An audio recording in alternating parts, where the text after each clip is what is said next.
The First Book of Samuel, otherwise called the First Book of the Kings. Chapter 1. Now there was a certain man of Ramathaim Zophim, of Mount Ephraim, and his name was Elkanah, the son of Jeroham, the son of Elihu, the son of Tohu, the son of Zuph, an Ephrathite. And he had 2 wives. The name of the one was Hannah, and the name of the other Peninnah. And Peninnah had children, but Hannah had no children. And this man went up out of his city yearly to worship and to sacrifice unto the Lord of hosts in Shiloh. And the 2 sons of Eli, Hophni and Phinehas, the priests of the Lord, were there. And when the time was that Elkanah offered, he gave to Peninnah his wife, and to all her sons and her daughters portions. But unto Hannah he gave a worthy portion, for he loved Hannah. But the Lord had shut up her womb. And her adversary also provoked her sore, for to make her fret, because the Lord had shut up her womb. And as he did so year by year, when she went up to the house of the Lord, so she provoked her. Therefore she wept and did not eat. Then said Elkanah her husband to her, Hannah, why weepest thou, and why eatest thou not, and why is thy heart grieved?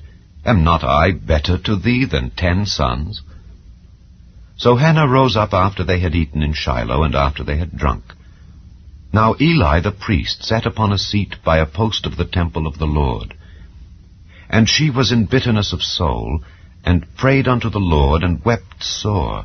And she vowed a vow, and said, O Lord of hosts, if thou wilt indeed look on the affliction of thine handmaid, and remember me, and not forget thine handmaid, but wilt give unto thine handmaid a man-child, then I will give him unto the Lord all the days of his life, and there shall no razor come upon his head.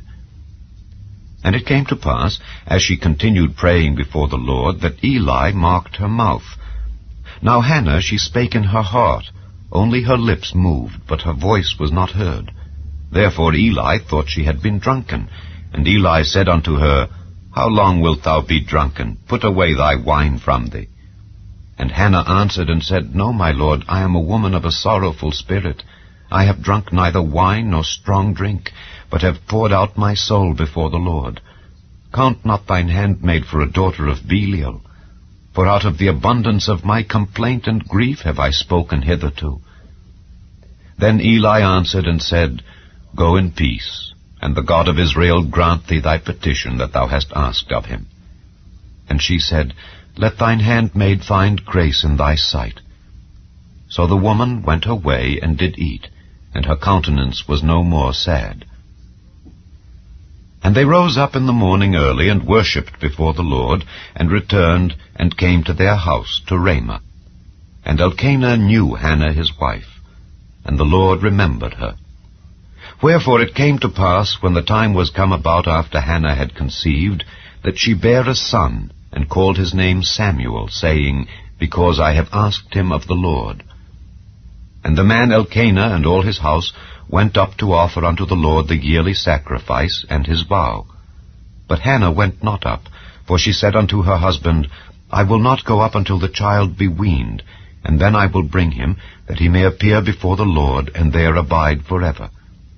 And Elkanah her husband said unto her, Do what seemeth thee good. Tarry until thou have weaned him, only the Lord establish his word. So the woman abode, and gave her son suck until she weaned him. And when she had weaned him, she took him up with her with 3 bullocks, and 1 ephah of flour, and a bottle of wine, and brought him unto the house of the Lord in Shiloh. And the child was young. And they slew a bullock, and brought the child to Eli. And she said, O my Lord, as thy soul liveth, my Lord, I am the woman that stood by thee here, praying unto the Lord. For this child I prayed, and the Lord hath given me my petition which I asked of him. Therefore also I have lent him to the Lord. As long as he liveth he shall be lent to the Lord. And he worshipped the Lord there. Chapter 2.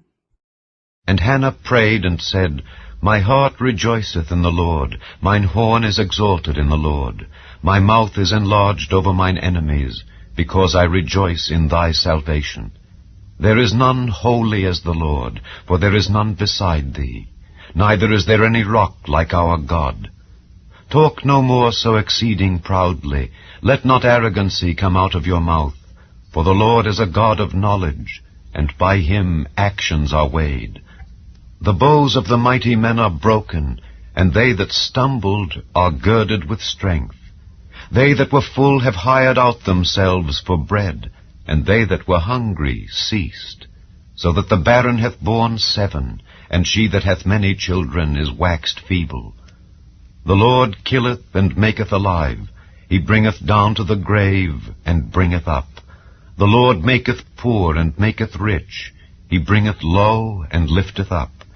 He raiseth up the poor out of the dust, and lifteth up the beggar from the dunghill, to set them among princes, and to make them inherit the throne of glory. For the pillars of the earth are the Lord's, and he hath set the world upon them.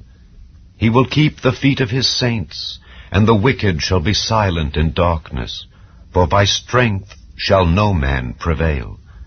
The adversaries of the Lord shall be broken to pieces. Out of heaven shall he thunder upon them. The Lord shall judge the ends of the earth, and he shall give strength unto his king, and exalt the horn of his anointed. And Elkanah went to Ramah to his house, and the child did minister unto the Lord before Eli the priest. Now the sons of Eli were sons of Belial.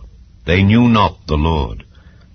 And the priest's custom with the people was that when any man offered sacrifice, the priest's servant came while the flesh was in seething, with a flesh hook of 3 teeth in his hand, and he struck it into the pan or kettle or cauldron or pot.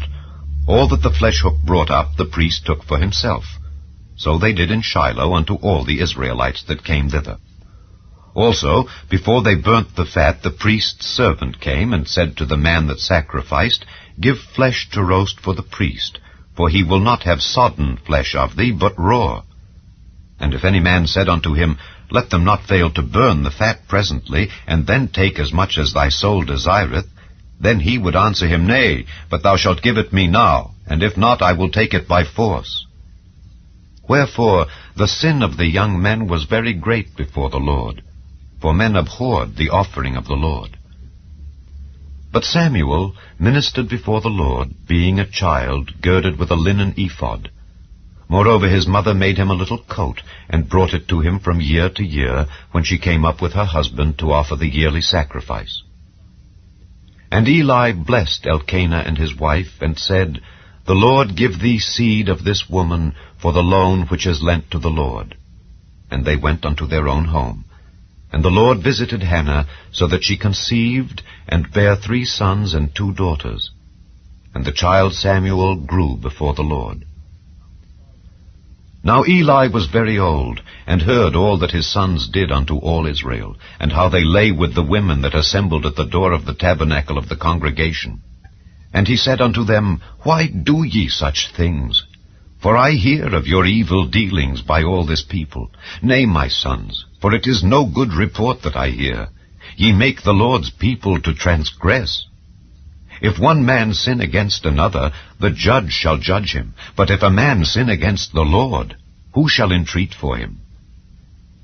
Notwithstanding they hearkened not unto the voice of their father, because the Lord would slay them. And the child Samuel grew on, and was in favor both with the Lord and also with men. And there came a man of God unto Eli, and said unto him, Thus saith the Lord, Did I plainly appear unto the house of thy father, when they were in Egypt in Pharaoh's house?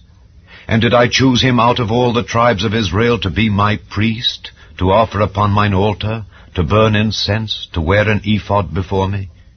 And did I give unto the house of thy father all the offerings made by fire of the children of Israel? Wherefore kick ye at my sacrifice, and at mine offering, which I have commanded in my habitation, and honourest thy sons above me, to make yourselves fat with the chiefest of all the offerings of Israel my people? Wherefore the Lord God of Israel saith, I said indeed that thy house and the house of thy father should walk before me forever. But now the Lord saith, Be it far from me, for them that honour me I will honour, and they that despise me shall be lightly esteemed. Behold, the days come that I will cut off thine arm and the arm of thy father's house, that there shall not be an old man in thine house. And thou shalt see an enemy in my habitation, in all the wealth which God shall give Israel.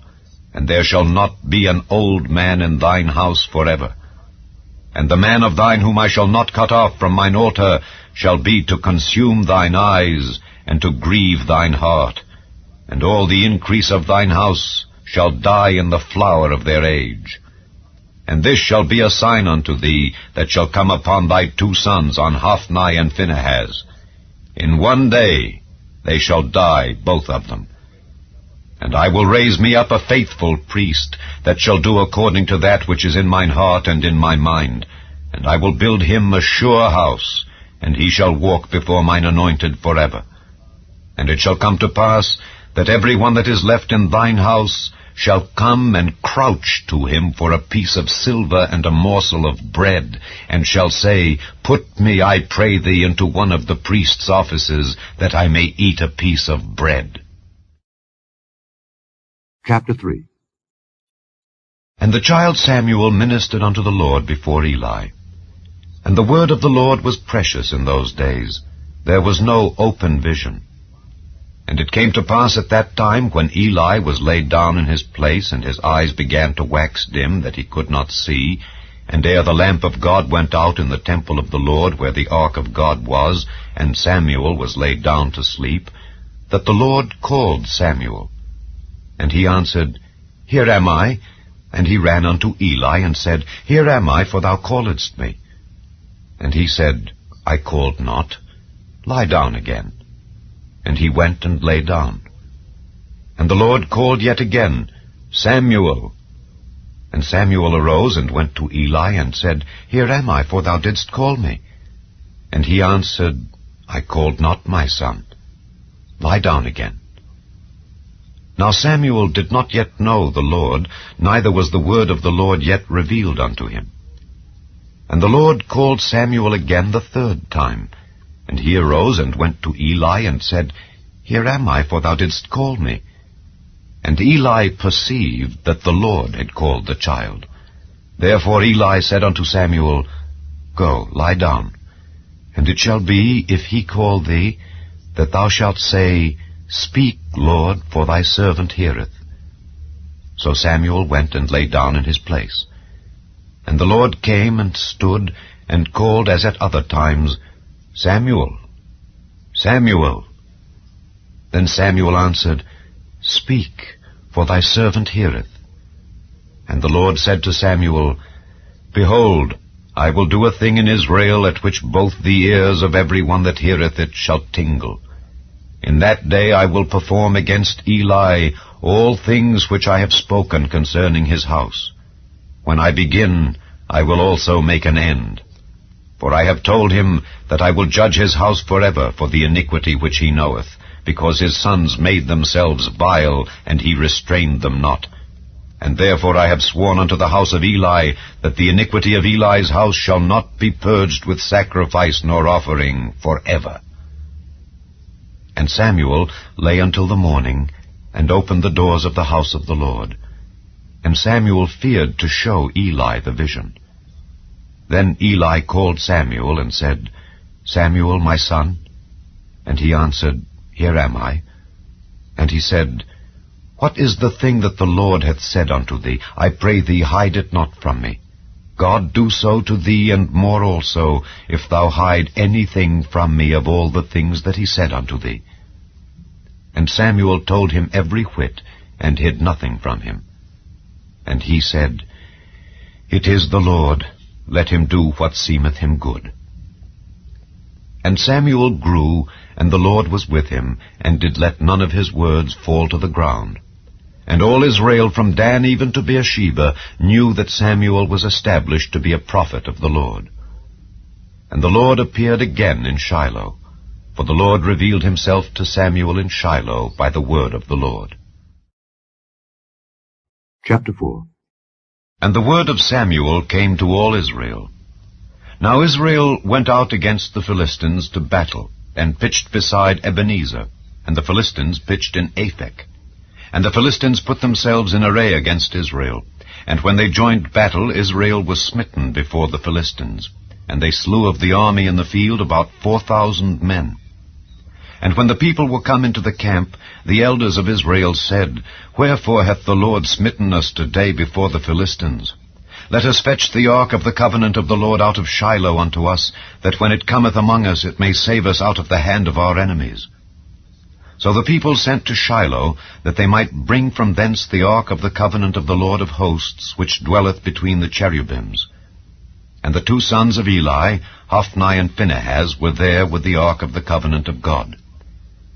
And when the ark of the covenant of the Lord came into the camp, all Israel shouted with a great shout, so that the earth rang again. And when the Philistines heard the noise of the shout, they said, What meaneth the noise of this great shout in the camp of the Hebrews? And they understood that the ark of the Lord was come into the camp. And the Philistines were afraid, for they said, God is come into the camp. And they said, Woe unto us, for there hath not been such a thing heretofore. Woe unto us, who shall deliver us out of the hand of these mighty gods? These are the gods that smote the Egyptians with all the plagues in the wilderness. Be strong and quit yourselves like men, O ye Philistines, that ye be not servants unto the Hebrews, as they have been to you. Quit yourselves like men, and fight. And the Philistines fought, and Israel was smitten. And they fled every man into his tent. And there was a very great slaughter, for there fell of Israel 30,000 footmen. And the ark of God was taken, and the 2 sons of Eli, Hophni and Phinehas, were slain. And there ran a man of Benjamin out of the army, and came to Shiloh the same day with his clothes rent and with earth upon his head. And when he came, lo, Eli sat upon a seat by the wayside, watching, for his heart trembled for the ark of God. And when the man came into the city and told it, all the city cried out. And when Eli heard the noise of the crying, he said, What meaneth the noise of this tumult? And the man came in hastily, and told Eli. Now Eli was 98 years old, and his eyes were dim that he could not see. And the man said unto Eli, I am he that came out of the army, and I fled today out of the army. And he said, What is there done, my son? And the messenger answered and said, Israel is fled before the Philistines, and there hath been also a great slaughter among the people, and thy 2 sons also, Hophni and Phinehas, are dead, and the ark of God is taken. And it came to pass, when he made mention of the ark of God, that he fell from off the seat backward by the side of the gate, and his neck brake, and he died, for he was an old man and heavy. And he had judged Israel 40 years. And his daughter-in-law, Phinehas's wife, was with child near to be delivered. And when she heard the tidings that the ark of God was taken, and that her father-in-law and her husband were dead, she bowed herself and travailed, for her pains came upon her. And about the time of her death, the women that stood by her said unto her, Fear not, for thou hast borne a son. But she answered not, neither did she regard it. And she named the child Ichabod, saying, The glory is departed from Israel. Because the ark of God was taken, and because of her father-in-law and her husband. And she said, The glory is departed from Israel, for the ark of God is taken. Chapter 5.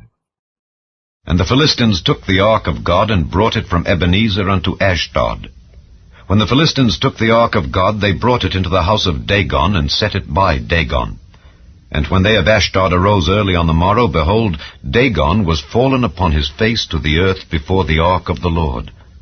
And they took Dagon, and set him in his place again. And when they arose early on the morrow morning, behold, Dagon was fallen upon his face to the ground before the ark of the Lord. And the head of Dagon and both the palms of his hands were cut off upon the threshold.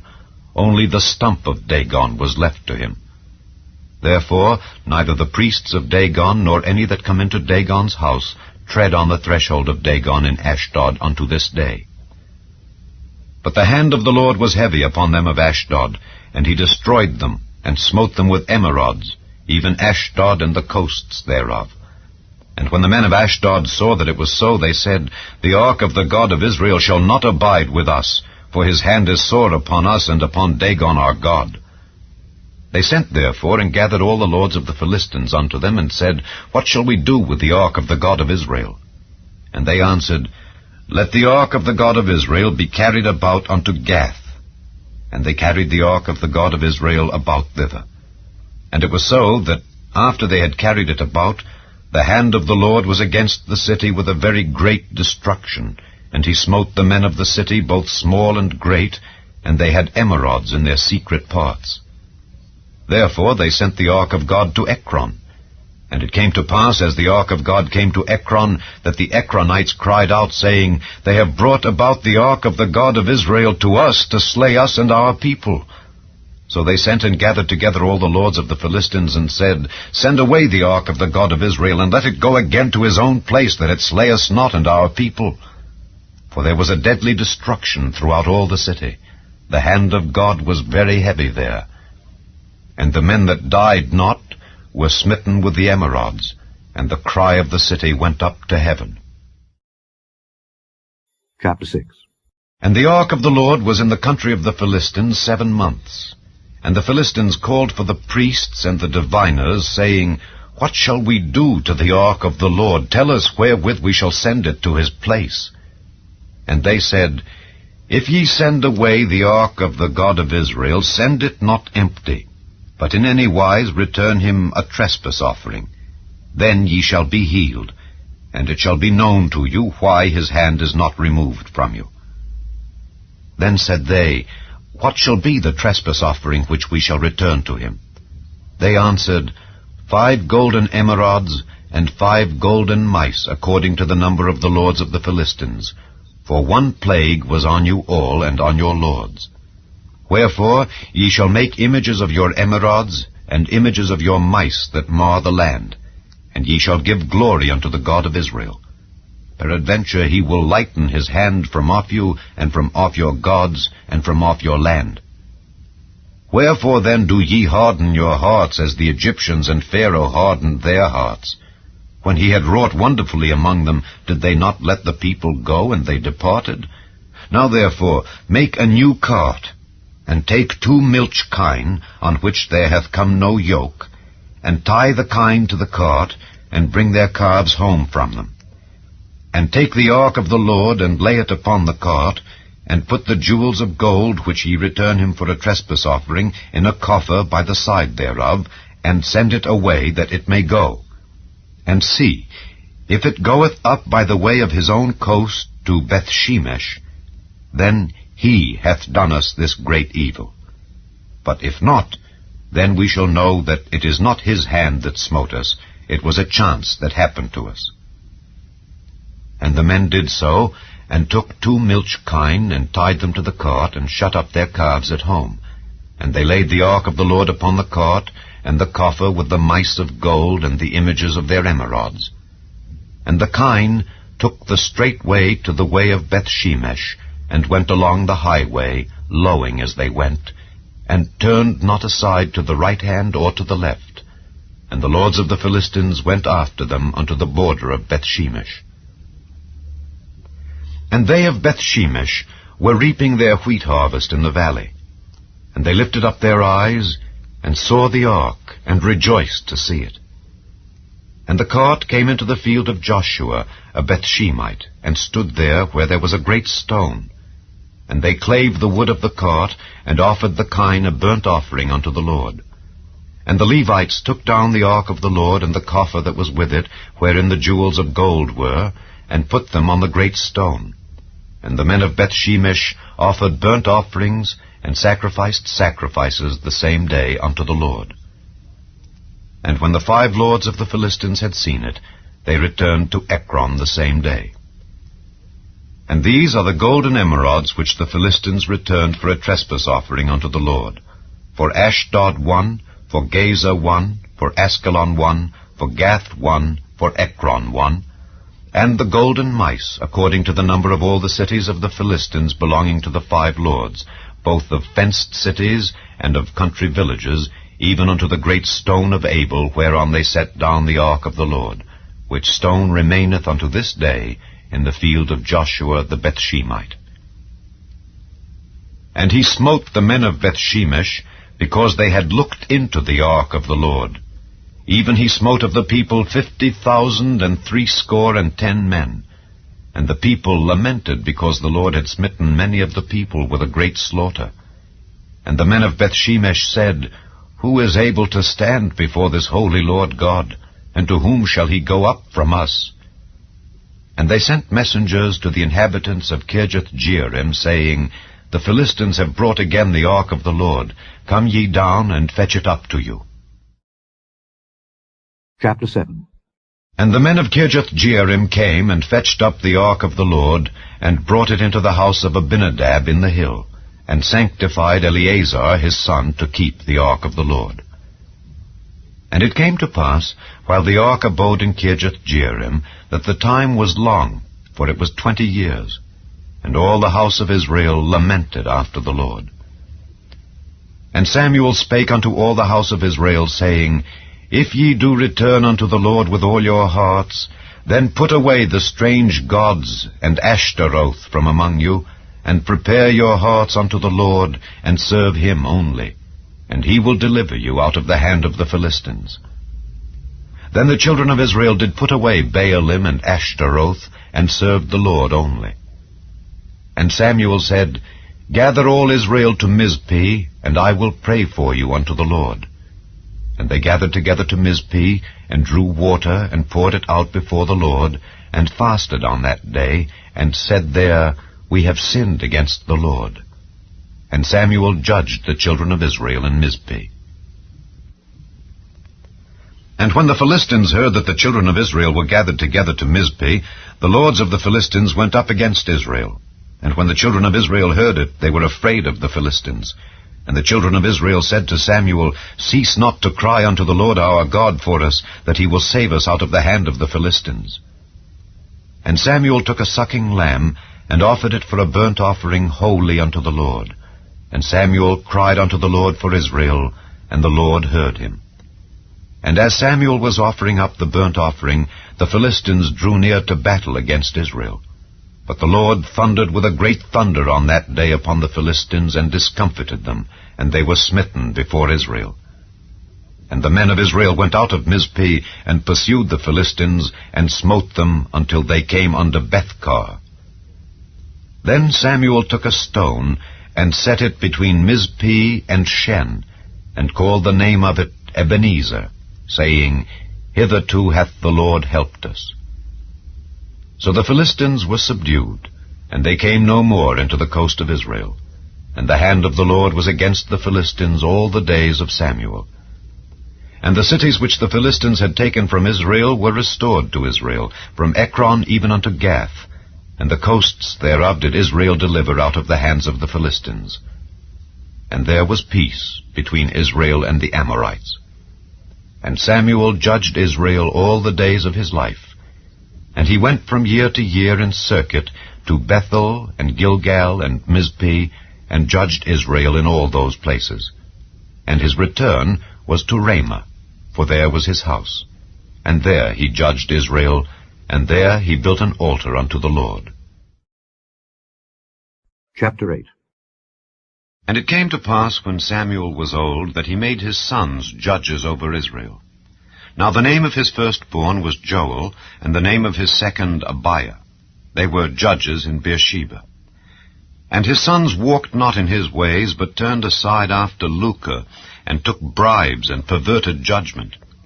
Then all the elders of Israel gathered themselves together, and came to Samuel unto Ramah, and said unto him, Behold, thou art old, and thy sons walk not in thy ways. Now make us a king to judge us like all the nations. But the thing displeased Samuel when they said, Give us a king to judge us. And Samuel prayed unto the Lord. And the Lord said unto Samuel, Hearken unto the voice of the people in all that they say unto thee, for they have not rejected thee, but they have rejected me, that I should not reign over them. According to all the works which they have done since the day that I brought them up out of Egypt, even unto this day, wherewith they have forsaken me and served other gods, so do they also unto thee. Now therefore hearken unto their voice. Howbeit, yet protest solemnly unto them, and show them the manner of the king that shall reign over them.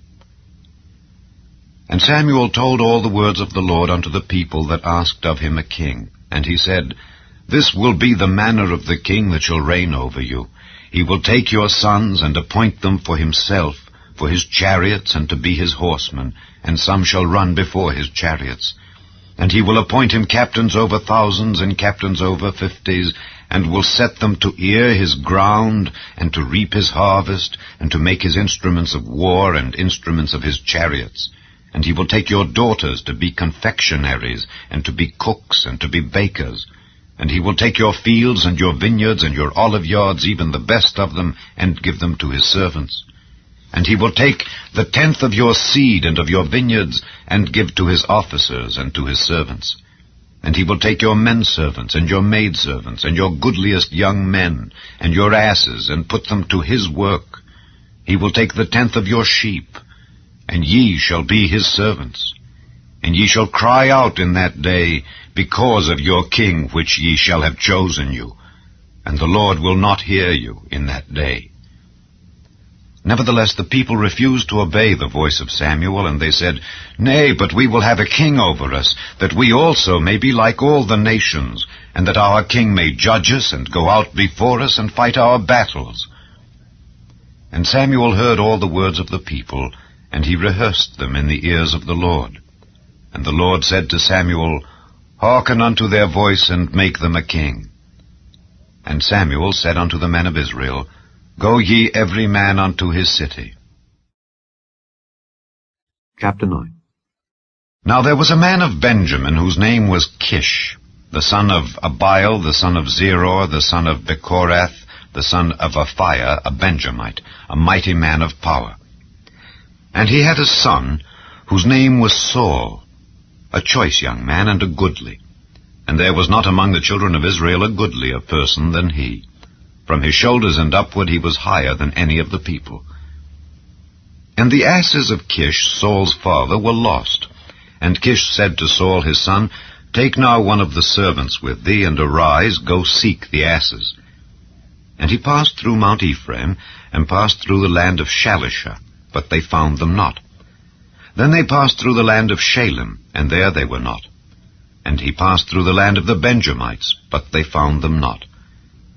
And when they were come to the land of Zuph, Saul said to his servant that was with him, Come and let us return, lest my father leave caring for the asses, and take thought for us. And he said unto him, Behold now, there is in this city a man of God, and he is an honorable man. All that he saith cometh surely to pass. Now let us go thither. Peradventure he can show us our way that we should go. Then said Saul to his servant, But behold, if we go, what shall we bring the man? For the bread is spent in our vessels, and there is not a present to bring to the man of God. What have we?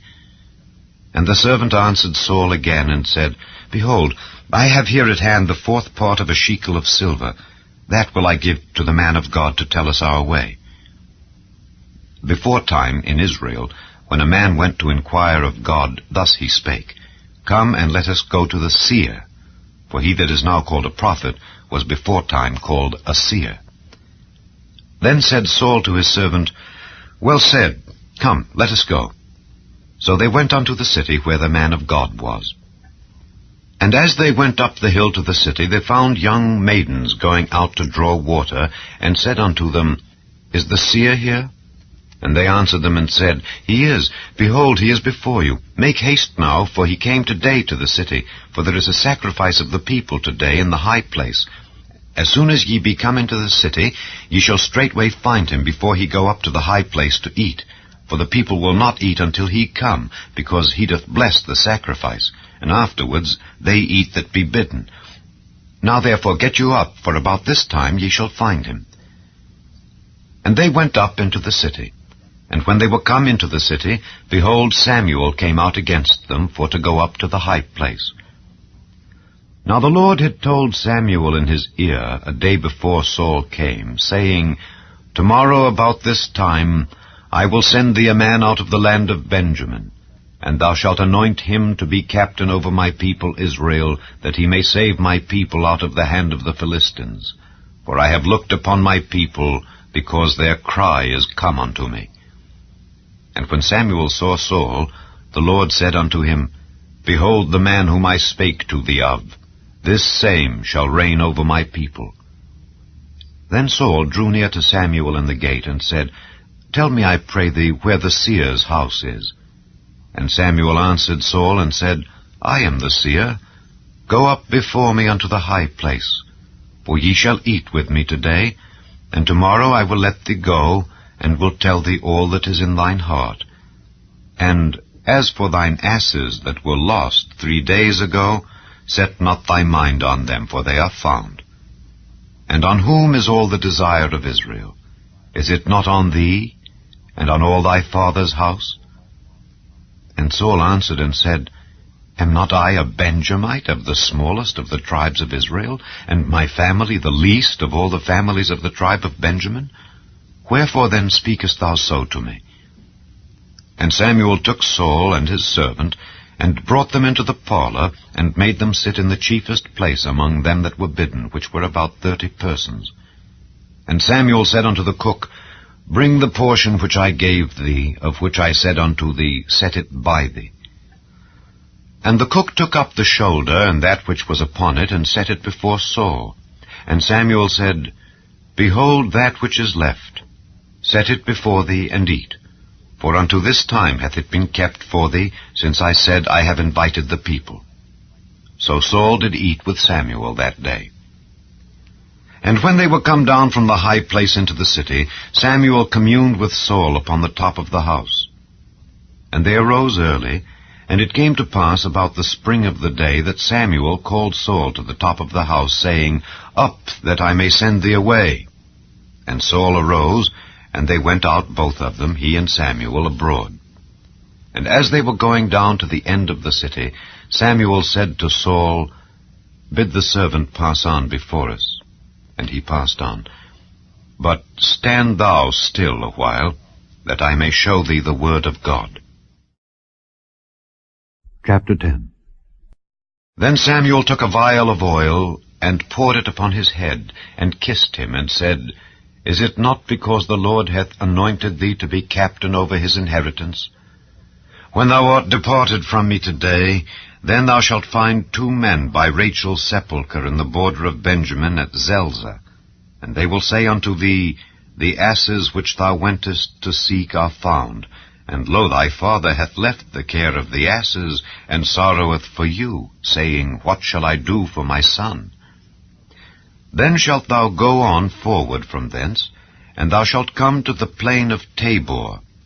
And there shall meet thee 3 men going up to God to Bethel, one carrying 3 kids, and another carrying 3 loaves of bread, and another carrying a bottle of wine.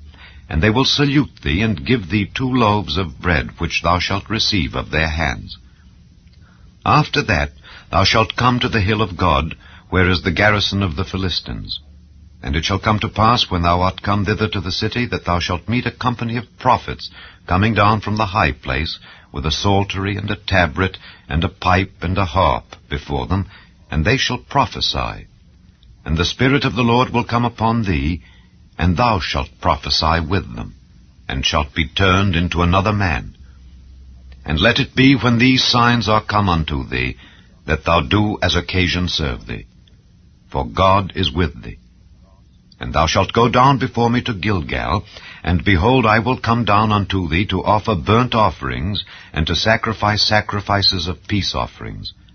7 days shalt thou tarry, till I come to thee, and show thee what thou shalt do. And it was so that when he had turned his back to go from Samuel, God gave him another heart, and all those signs came to pass that day. And when they came thither to the hill, behold, a company of prophets met him, and the Spirit of God came upon him, and he prophesied among them. And it came to pass, when all that knew him beforetime saw that, behold, he prophesied among the prophets, then the people said one to another, What is this that is come unto the son of Kish? Is Saul also among the prophets? And one of the same place answered and said, But who is their father? Therefore it became a proverb, Is Saul also among the prophets? And when he had made an end of prophesying, he came to the high place. And Saul's uncle said unto him and to his servant, Whither went ye? And he said, To seek the asses. And when we saw that they were nowhere, we came to Samuel. And Saul's uncle said, Tell me, I pray thee, what Samuel said unto you. And Saul said unto his uncle, He told us plainly that the asses were found. But of the matter of the kingdom whereof Samuel spake, he told him not. And Samuel called the people together unto the Lord to Mizpeh, and said unto the children of Israel, Thus saith the Lord God of Israel, I brought up Israel out of Egypt, and delivered you out of the hand of the Egyptians, and out of the hand of all kingdoms, and of them that oppressed you. And ye have this day rejected your God, who himself saved you out of all your adversities and your tribulations. And ye have said unto him, Nay, but set a king over us. Now therefore present yourselves before the Lord by your tribes and by your thousands. And when Samuel had caused all the tribes of Israel to come near, the tribe of Benjamin was taken. When he had caused the tribe of Benjamin to come near by their families, the family of Matri was taken, and Saul the son of Kish was taken. And when they sought him, he could not be found. Therefore they inquired of the Lord further, if the man should yet come thither. And the Lord answered, Behold, he hath hid himself among the stuff. And they ran and fetched him thence. And when he stood among the people, he was higher than any of the people from his shoulders and upward. And Samuel said to all the people, See ye him whom the Lord hath chosen, that there is none like him among all the people? And all the people shouted and said, God save the king. Then Samuel told the people the manner of the kingdom, and wrote it in a book, and laid it up before the Lord. And Samuel sent all the people away, every man to his house. And Saul also went home to Gibeah, and there went with him a band of men whose hearts God had touched. But the children of Belial said, How shall this man save us? And they despised him, and brought him no presents. But he held his peace. Chapter 11. Then Nahash the Ammonite came up and encamped against Jabesh-Gilead. And all the men of Jabesh said unto Nahash, Make a covenant with us, and we will serve thee. And Nahash the Ammonite answered them, On this condition will I make a covenant with you, that I may thrust out all your right eyes, and lay it for a reproach upon all Israel. And the elders of Jabesh said unto him, Give us 7 days' respite, that we may send messengers unto all the coasts of Israel. And then, if there be no man to save us, we will come out to thee. Then came the messengers to Gibeah of Saul, and told the tidings in the ears of the people. And all the people lifted up their voices and wept. And behold, Saul came after the herd out of the field. And Saul said, What aileth the people that they weep? And they told him the tidings of the men of Jabesh. And the Spirit of God came upon Saul when he heard those tidings, and his anger was kindled greatly. And he took a yoke of oxen, and hewed them in pieces, and sent them throughout all the coasts of Israel by the hands of messengers, saying, Whosoever cometh not forth after Saul and after Samuel, so shall it be done unto his oxen. And the fear of the Lord fell on the people, and they came out with one consent. And when he numbered them in Bezek, the children of Israel were 300,000, and the men of Judah 30,000. And they said unto the messengers that came, Thus shall ye say unto the men of Jabesh-Gilead, Tomorrow by that time the sun be hot, ye shall have help. And the messengers came and showed it to the men of Jabesh, and they were glad. Therefore the men of Jabesh said, Tomorrow we will come out unto you, and ye shall do with us all that seemeth good unto you.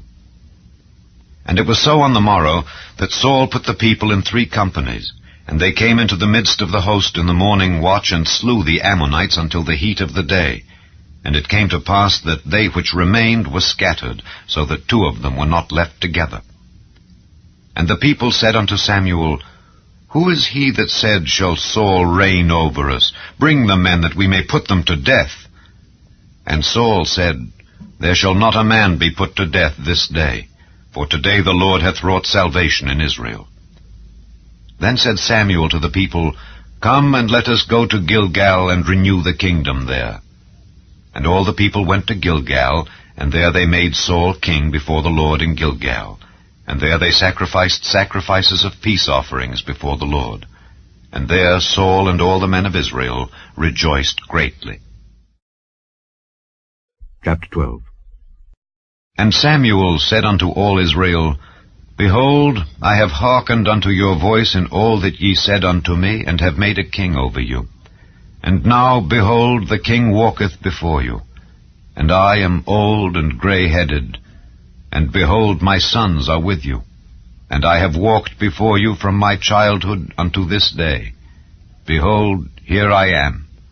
Witness against me before the Lord and before his anointed. Whose ox have I taken? Or whose ass have I taken? Or whom have I defrauded? Whom have I oppressed? Or of whose hand have I received any bribe to blind mine eyes therewith? And I will restore it you.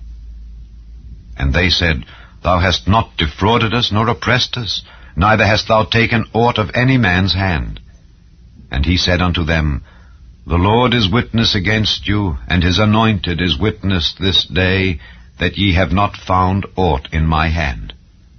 And they answered, He is witness.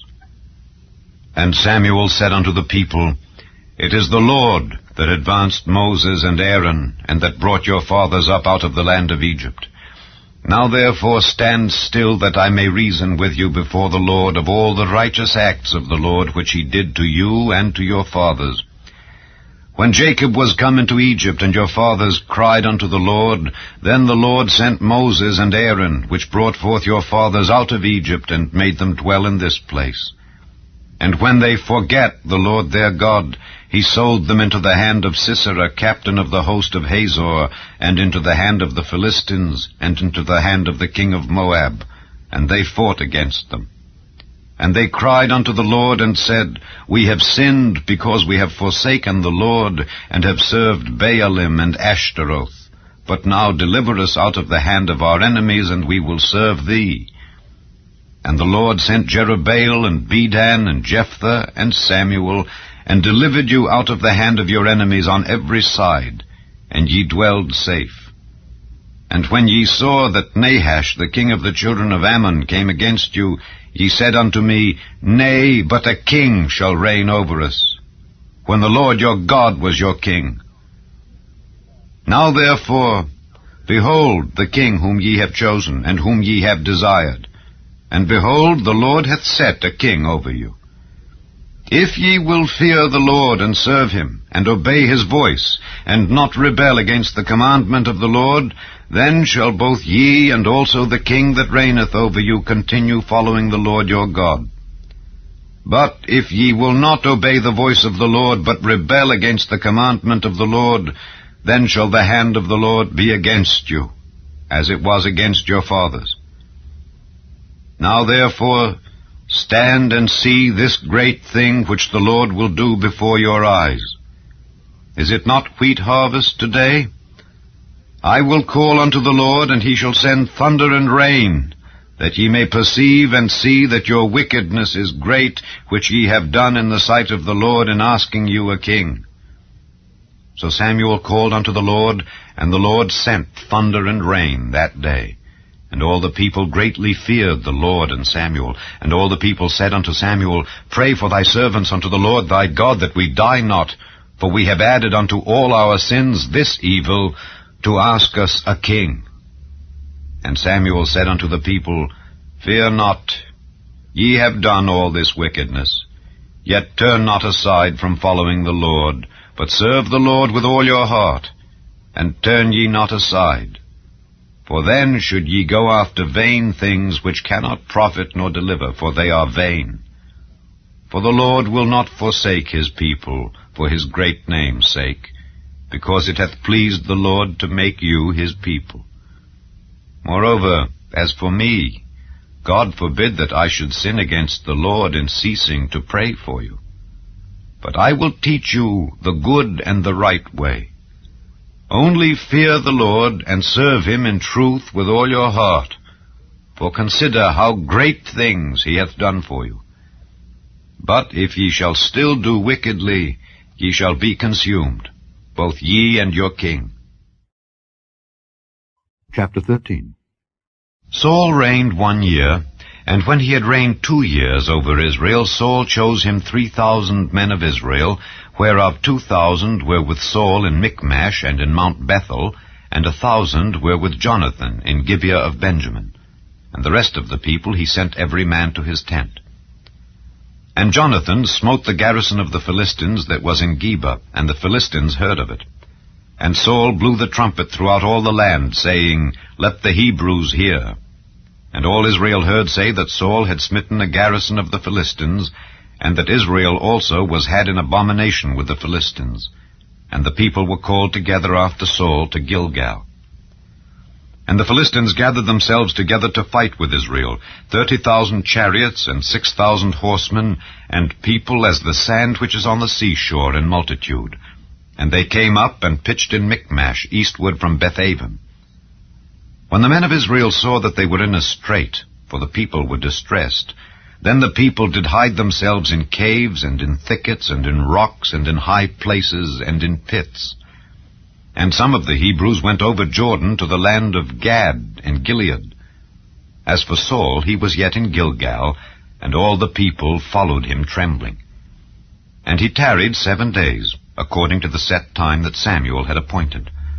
But Samuel came not to Gilgal, and the people were scattered from him.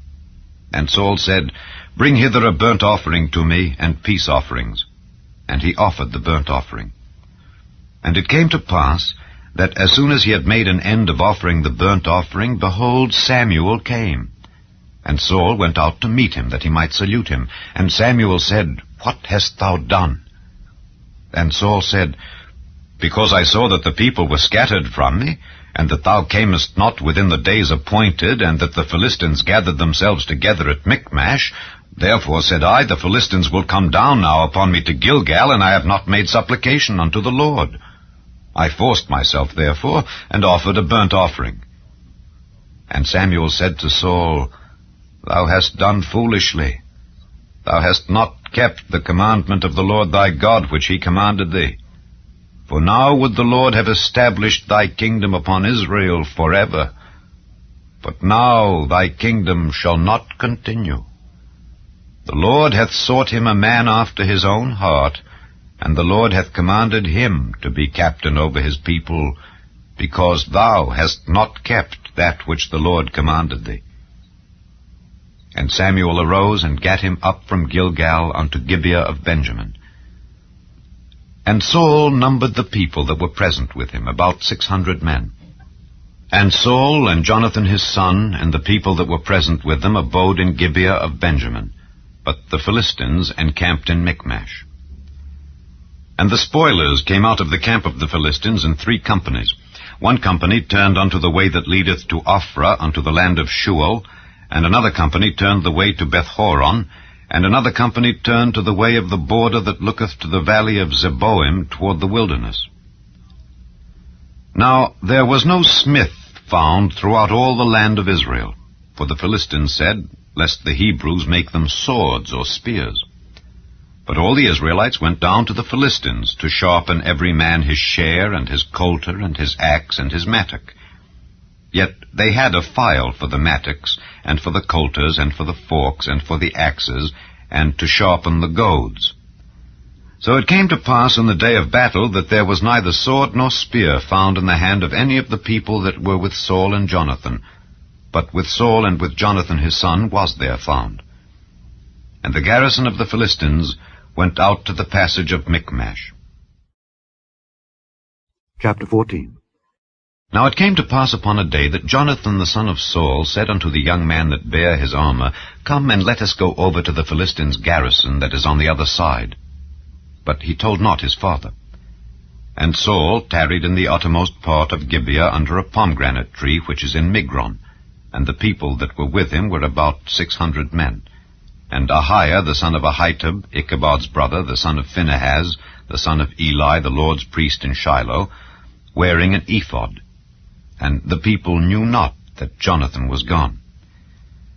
And between the passages by which Jonathan sought to go over unto the Philistines' garrison, There was a sharp rock on the one side, and a sharp rock on the other side, and the name of the one was Boses, and the name of the other Seni. The forefront of the one was situate northward, over against Michmash, and the other southward, over against Gibeah. And Jonathan said to the young man that bare his armor, Come, and let us go over unto the garrison of these uncircumcised. It may be that the Lord will work for us, for there is no restraint to the Lord to save by many or by few. And his armor-bearer said unto him, Do all that is in thine heart. Turn thee. Behold, I am with thee according to thy heart. Then said Jonathan, Behold, we will pass over unto these men, and we will discover ourselves unto them. If they say thus unto us, Tarry until we come to you, then we will stand still in our place, and will not go up unto them. But if they say thus, Come up unto us, then we will go up, for the Lord hath delivered them into our hand, and this shall be a sign unto us. And both of them discovered themselves unto the garrison of the Philistines, and the Philistines said, Behold, the Hebrews come forth out of the holes where they had hid themselves. And the men of the garrison answered Jonathan and his armor-bearer, and said, Come up to us, and we will show you a thing. And Jonathan said unto his armor-bearer, Come up after me, for the Lord hath delivered them into the hand of Israel. And Jonathan climbed up upon his hands and upon his feet, and his armor-bearer after him.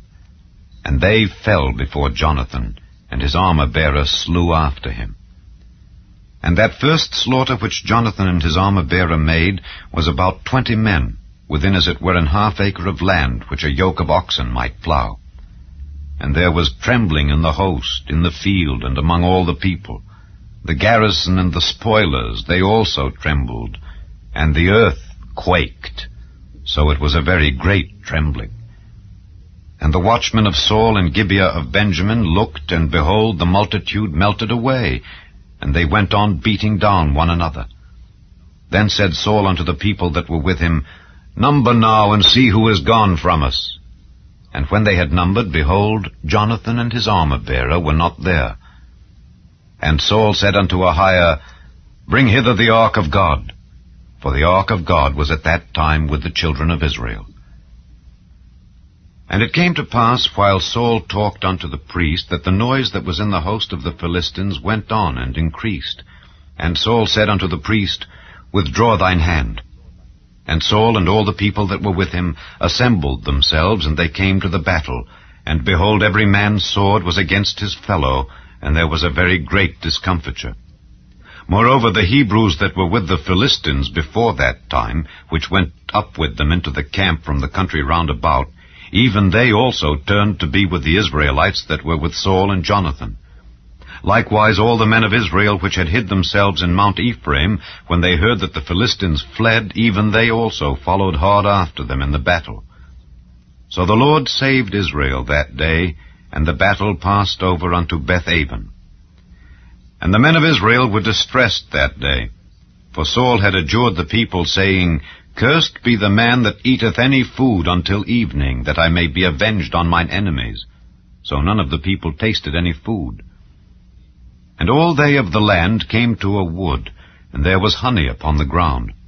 And when the people were come into the wood, behold, the honey dropped, but no man put his hand to his mouth, for the people feared the oath.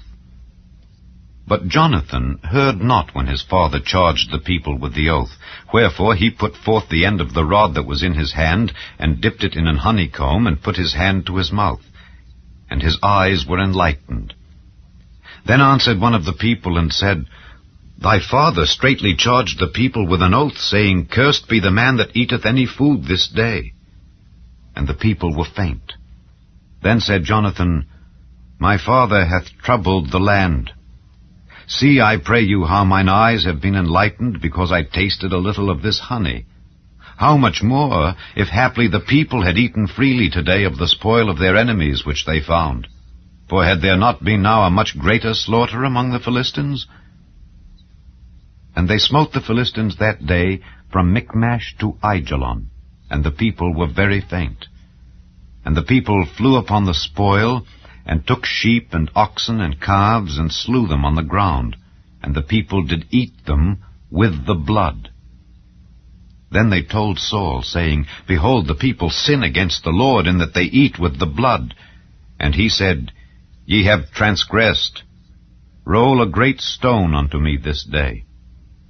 And Saul said, Disperse yourselves among the people, and say unto them, Bring me hither every man his ox, and every man his sheep, and slay them here, and eat. And sin not against the Lord in eating with the blood. And all the people brought every man his ox with him that night, and slew them there. And Saul built an altar unto the Lord. The same was the first altar that he built unto the Lord. And Saul said, Let us go down after the Philistines by night, and spoil them until the morning light, and let us not leave a man of them. And they said, Do whatsoever seemeth good unto thee. Then said the priest, Let us draw near hither unto God. And Saul asked counsel of God, Shall I go down after the Philistines? Wilt thou deliver them into the hand of Israel? But he answered him not that day. And Saul said, Draw ye near hither, all the chief of the people, and know and see wherein this sin hath been this day. For as the Lord liveth which saveth Israel, though it be in Jonathan my son, he shall surely die. But there was not a man among all the people that answered him. Then said he unto all Israel, Be ye on one side, and I and Jonathan my son will be on the other side. And the people said unto Saul, Do what seemeth good unto thee. Therefore Saul said unto the Lord God of Israel, Give a perfect lot. And Saul and Jonathan were taken, but the people escaped. And Saul said, Cast lots between me and Jonathan my son. And Jonathan was taken. Then Saul said to Jonathan, Tell me what thou hast done. And Jonathan told him, and said, I did but taste a little honey with the end of the rod that was in mine hand, and lo, I must die. And Saul answered, God do so, and more also, for thou shalt surely die, Jonathan. And the people said unto Saul, Shall Jonathan die, who hath wrought this great salvation in Israel? God forbid. As the Lord liveth, there shall not one hair of his head fall to the ground, for he hath wrought with God this day. So the people rescued Jonathan, that he died not. Then Saul went up from following the Philistines, and the Philistines went to their own place. So Saul took the kingdom over Israel, and fought against all his enemies on every side, against Moab, and against the children of Ammon, and against Edom, and against the kings of Zobah, and against the Philistines. And whithersoever he turned himself, he vexed them. And he gathered an host, and smote the Amalekites, and delivered Israel out of the hands of them that spoiled them. Now the sons of Saul were Jonathan, and Ishuai, and Melchishua. And the names of his 2 daughters were these, the name of the firstborn Merab, and the name of the younger Michal. And the name of Saul's wife was Ahinoam, the daughter of Ahimaaz. And the name of the captain of his host was Abner, the son of Ner, Saul's uncle. And Kish was the father of Saul, and Ner the father of Abner was the son of Abiel. And there was sore war against the Philistines all the days of Saul. And when Saul saw any strong man or any valiant man, he took him unto him. Chapter 15. Samuel also said unto Saul, The Lord sent me to anoint thee to be king over his people, over Israel. Now therefore hearken thou unto the voice of the words of the Lord. Thus saith the Lord of hosts, I remember that which Amalek did to Israel, how he laid wait for him in the way when he came up from Egypt. Now go and smite Amalek, and utterly destroy all that they have, and spare them not, but slay both man and woman, infant and suckling, ox and sheep, camel and ass. And Saul gathered the people together, and numbered them in Telaim, 200,000 footmen, and 10,000 men of Judah. And Saul came to a city of Amalek, and laid wait in the valley. And Saul said unto the Kenites, Go, depart, get you down from among the Amalekites, lest I destroy you with them. For ye showed kindness to all the children of Israel when they came up out of Egypt. So the Kenites departed from among the Amalekites. And Saul smote the Amalekites from Havilah until thou comest to Shur, that is over against Egypt. And he took Agag the king of the Amalekites alive, and utterly destroyed all the people with the edge of the sword. But Saul and the people spared Agag, and the best of the sheep, and of the oxen, and of the fatlings, and the lambs, and all that was good, and would not utterly destroy them. But everything that was vile and refuse, that they destroyed utterly. Then came the word of the Lord unto Samuel, saying, It repenteth me that I have set up Saul to be king, for he is turned back from following me, and hath not performed my commandments. And it grieved Samuel, and he cried unto the Lord all night. And when Samuel rose early to meet Saul in the morning, it was told Samuel, saying, Saul came to Carmel, and behold, he set him up a place, and is gone about, and passed on, and gone down to Gilgal. And Samuel came to Saul, and Saul said unto him, Blessed be thou of the Lord, I have performed the commandment of the Lord. And Samuel said, What meaneth then this bleating of the sheep in mine ears, and the lowing of the oxen which I hear? And Saul said, They have brought them from the Amalekites, for the people spared the best of the sheep and of the oxen to sacrifice unto the Lord thy God, and the rest we have utterly destroyed. Then Samuel said unto Saul, Stay, and I will tell thee what the Lord hath said to me this night. And he said unto him, Say on. And Samuel said, When thou wast little in thine own sight, wast thou not made the head of the tribes of Israel? And the Lord anointed thee king over Israel? And the Lord sent thee on a journey, and said, Go and utterly destroy the sinners, the Amalekites, and fight against them until they be consumed. Wherefore then didst thou not obey the voice of the Lord, but didst fly upon the spoil, and didst evil in the sight of the Lord? And Saul said unto Samuel, Yea, I have obeyed the voice of the Lord, and have gone the way which the Lord sent me, and have brought Agag the king of Amalek, and have utterly destroyed the Amalekites. But the people took of the spoil sheep and oxen, the chief of the things which should have been utterly destroyed, to sacrifice unto the Lord thy God in Gilgal. And Samuel said, Hath the Lord as great delight in burnt offerings and sacrifices as in obeying the voice of the Lord? Behold, to obey is better than sacrifice, and to hearken than the fat of rams. For rebellion is as the sin of witchcraft, and stubbornness is as iniquity and idolatry. Because thou hast rejected the word of the Lord, he hath also rejected thee from being king. And Saul said unto Samuel, I have sinned, for I have transgressed the commandment of the Lord and thy words, because I feared the people and obeyed their voice. Now therefore I pray thee, pardon my sin, and turn again with me, that I may worship the Lord. And Samuel said unto Saul, I will not return with thee, for thou hast rejected the word of the Lord, and the Lord hath rejected thee from being king over Israel. And as Samuel turned about to go away, he laid hold upon the skirt of his mantle, and it rent. And Samuel said unto him, The Lord hath rent the kingdom of Israel from thee this day, and hath given it to a neighbor of thine that is better than thou. And also the strength of Israel will not lie nor repent, for he is not a man that he should repent. Then he said, I have sinned, yet honor me now, I pray thee, before the elders of my people and before Israel, and turn again with me, that I may worship the Lord thy God. So Samuel turned again after Saul, and Saul worshipped the Lord. Then said Samuel, Bring ye hither to me Agag the king of the Amalekites. And Agag came unto him delicately. And Agag said, Surely the bitterness of death is past. And Samuel said, As thy sword hath made women childless, so shall thy mother be childless among women.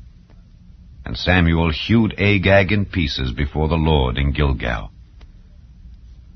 Then Samuel went to Ramah, and Saul went up to his house to Gibeah of Saul. And Samuel came no more to see Saul until the day of his death. Nevertheless Samuel mourned for Saul, and the Lord repented that he had made Saul king over Israel.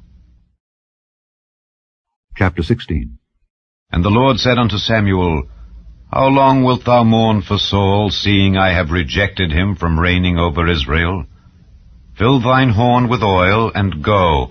I will send thee to Jesse the Bethlehemite, for I have provided me a king among his sons. And Samuel said, How can I go? If Saul hear it, he will kill me. And the Lord said, Take an heifer with thee, and say, I am come to sacrifice to the Lord. And call Jesse to the sacrifice, and I will show thee what thou shalt do. And thou shalt anoint unto me him whom I name unto thee. And Samuel did that which the Lord spake, and came to Bethlehem.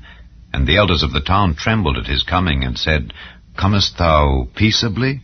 And he said, Peaceably. I am come to sacrifice unto the Lord. Sanctify yourselves, and come with me to the sacrifice. And he sanctified Jesse and his sons, and called them to the sacrifice. And it came to pass, when they were come, that he looked on Eliab, and said, Surely the Lord's anointed is before him. But the Lord said unto Samuel, Look not on his countenance, or on the height of his stature, because I have refused him. For the Lord seeth not as man seeth, for man looketh on the outward appearance, but the Lord looketh on the heart. Then Jesse called Abinadab, and made him pass before Samuel. And he said, Neither hath the Lord chosen this. Then Jesse made Shammah to pass by, and he said, Neither hath the Lord chosen this. Again Jesse made 7 of his sons to pass before Samuel. And Samuel said unto Jesse, The Lord hath not chosen these. And Samuel said unto Jesse, Are here all thy children? And he said, There remaineth yet the youngest, and behold, he keepeth the sheep. And Samuel said unto Jesse, Send and fetch him, for we will not sit down till he come hither. And he sent and brought him in. Now he was ruddy, and withal of a beautiful countenance, and goodly to look to. And the Lord said, Arise, anoint him, for this is he. Then Samuel took the horn of oil, and anointed him in the midst of his brethren. And the Spirit of the Lord came upon David from that day forward. So Samuel rose up, and went to Ramah. But the Spirit of the Lord departed from Saul, and an evil spirit from the Lord troubled him. And Saul's servants said unto him, Behold now, an evil spirit from God troubleth thee. Let our Lord now command thy servants, which are before thee, to seek out a man who is a cunning player on an harp. And it shall come to pass, when the evil spirit from God is upon thee, that he shall play with his hand, and thou shalt be well. And Saul said unto his servants, Provide me now a man that can play well, and bring him to me. Then answered one of the servants, and said, Behold, I have seen a son of Jesse the Bethlehemite, that is cunning in playing, and a mighty valiant man, and a man of war, and prudent in matters, and a comely person. And the Lord is with him. Wherefore Saul sent messengers unto Jesse, and said, Send me David thy son, which is with the sheep. And Jesse took an ass laden with bread, and a bottle of wine, and a kid, and sent them by David his son unto Saul. And David came to Saul, and stood before him. And he loved him greatly, and he became his armor-bearer. And Saul sent to Jesse, saying, Let David, I pray thee, stand before me, for he hath found favor in my sight. And it came to pass, when the evil spirit from God was upon Saul, that David took an harp, and played with his hand. So Saul was refreshed, and was well, and the evil spirit departed from him. Chapter 17. Now the Philistines gathered together their armies to battle, and were gathered together at Shochoh, which belongeth to Judah, and pitched between Shochoh and Azekah in Ephes-dammim. And Saul and the men of Israel were gathered together, and pitched by the valley of Elah, and set the battle in array against the Philistines. And the Philistines stood on a mountain on the one side, and Israel stood on a mountain on the other side, and there was a valley between them. And there went out a champion out of the camp of the Philistines, named Goliath of Gath, whose height was 6 cubits and a span. And he had an helmet of brass upon his head, and he was armed with a coat of mail, and the weight of the coat was 5,000 shekels of brass. And he had greaves of brass upon his legs, and a target of brass between his shoulders. And the staff of his spear was like a weaver's beam, and his spear's head weighed 600 shekels of iron. And one bearing a shield went before him. And he stood and cried unto the armies of Israel, and said unto them, Why are ye come out to set your battle in array? Am not I a Philistine, and ye servants to Saul? Choose you a man for you, and let him come down to me. If he be able to fight with me and to kill me, then will we be your servants. But if I prevail against him and kill him, then shall ye be our servants and serve us. And the Philistine said, I defy the armies of Israel this day. Give me a man that we may fight together. When Saul and all Israel heard those words of the Philistine, they were dismayed and greatly afraid. Now David was the son of that Ephrathite of Bethlehem, Judah, whose name was Jesse. And he had 8 sons, and the man went among men for an old man in the days of Saul.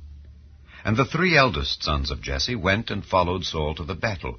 And the names of his 3 sons that went to the battle were Eliab, the firstborn, and next unto him Abinadab, and the third Shammah. And David was the youngest. And the 3 eldest followed Saul. But David went and returned from Saul to feed his father's sheep at Bethlehem. And the Philistine drew near morning and evening, and presented himself 40 days. And Jesse said unto David his son, Take now for thy brethren an ephah of this parched corn, and these 10 loaves, and run to the camp to thy brethren, and carry these 10 cheeses unto the captain of their 1,000, and look how thy brethren fare, and take their pledge. Now Saul and they and all the men of Israel were in the valley of Elah, fighting with the Philistines. And David rose up early in the morning, and left the sheep with a keeper, and took and went as Jesse had commanded him. And he came to the trench as the host was going forth to the fight, and shouted for the battle. For Israel and the Philistines had put the battle in array, army against army. And David left his carriage in the hand of the keeper of the carriage, and ran into the army, and came and saluted his brethren. And as he talked with them, behold, there came up the champion, the Philistine of Gath, Goliath by name, out of the armies of the Philistines, and spake according to the same words. And David heard them. And all the men of Israel, when they saw the man, fled from him, and were sore afraid. And the men of Israel said, Have ye seen this man that is come up? Surely to defy Israel is he come up. And it shall be that the man who killeth him, the king will enrich him with great riches, and will give him his daughter, and make his father's house free in Israel. And David spake to the men that stood by him, saying, What shall be done to the man that killeth this Philistine, and taketh away the reproach from Israel? For who is this uncircumcised Philistine, that he should defy the armies of the living God? And the people answered him after this manner, saying, So shall it be done to the man that killeth him. And Eliab, his eldest brother, heard when he spake unto the men. And Eliab's anger was kindled against David, and he said, Why camest thou down hither? And with whom hast thou left those few sheep in the wilderness? I know thy pride and the naughtiness of thine heart, for thou art come down that thou mightest see the battle. And David said, What have I now done? Is there not a cause? And he turned from him toward another, and spake after the same manner. And the people answered him again after the former manner. And when the words were heard which David spake, they rehearsed them before Saul, and he sent for him. And David said to Saul, Let no man's heart fail because of him. Thy servant will go and fight with this Philistine. And Saul said to David, Thou art not able to go against this Philistine to fight with him, for thou art but a youth, and he a man of war from his youth. And David said unto Saul, Thy servant kept his father's sheep, and there came a lion and a bear, and took a lamb out of the flock. And I went out after him, and smote him, and delivered it out of his mouth. And when he arose against me, I caught him by his beard, and smote him, and slew him. Thy servant slew both the lion and the bear. And this uncircumcised Philistine shall be as one of them, seeing he hath defied the armies of the living God.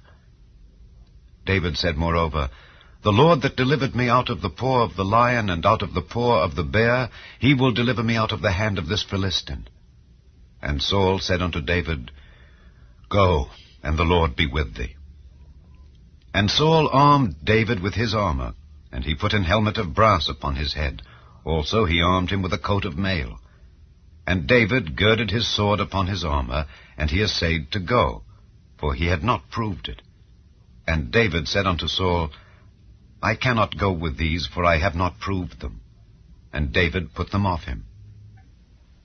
And he took his staff in his hand, and chose him 5 smooth stones out of the brook, and put them in a shepherd's bag which he had, even in a scrip, and his sling was in his hand. And he drew near to the Philistine. And the Philistine came on, and drew near unto David, and the man that bare the shield went before him.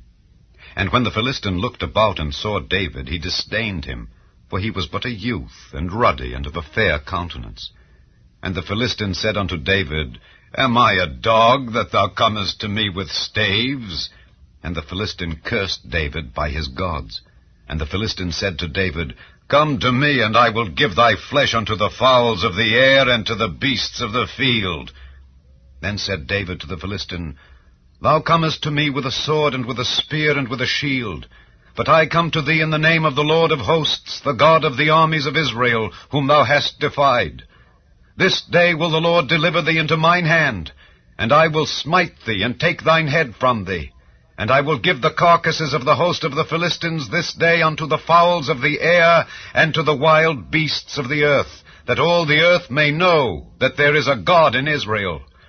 And all this assembly shall know that the Lord saveth not with sword and spear, for the battle is the Lord's, and he will give you into our hands. And it came to pass, when the Philistine arose and came and drew nigh to meet David, that David hasted and ran toward the army to meet the Philistine. And David put his hand in his bag, and took thence a stone, and slang it, and smote the Philistine in his forehead, that the stone sunk into his forehead, and he fell upon his face to the earth. So David prevailed over the Philistine with a sling and with a stone, and smote the Philistine, and slew him. But there was no sword in the hand of David. Therefore David ran and stood upon the Philistine, and took his sword, and drew it out of the sheath thereof, and slew him, and cut off his head therewith. And when the Philistines saw their champion was dead, they fled. And the men of Israel and of Judah arose, and shouted, and pursued the Philistines, until thou come to the valley, and to the gates of Ekron. And the wounded of the Philistines fell down by the way to Shaaraim, even unto Gath, and unto Ekron. And the children of Israel returned from chasing after the Philistines, and they spoiled their tents. And David took the head of the Philistine, and brought it to Jerusalem. But he put his armor in his tent. And when Saul saw David go forth against the Philistine, he said unto Abner, the captain of the host, Abner, whose son is this youth? And Abner said, As thy soul liveth, O king, I cannot tell.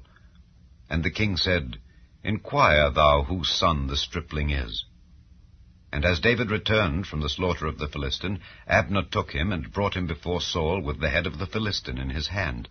And Saul said to him, Whose son art thou, thou young man? And David answered, I am the son of thy servant Jesse the Bethlehemite. Chapter 18. And it came to pass, when he had made an end of speaking unto Saul, that the soul of Jonathan was knit with the soul of David, and Jonathan loved him as his own soul. And Saul took him that day, and would let him go no more home to his father's house.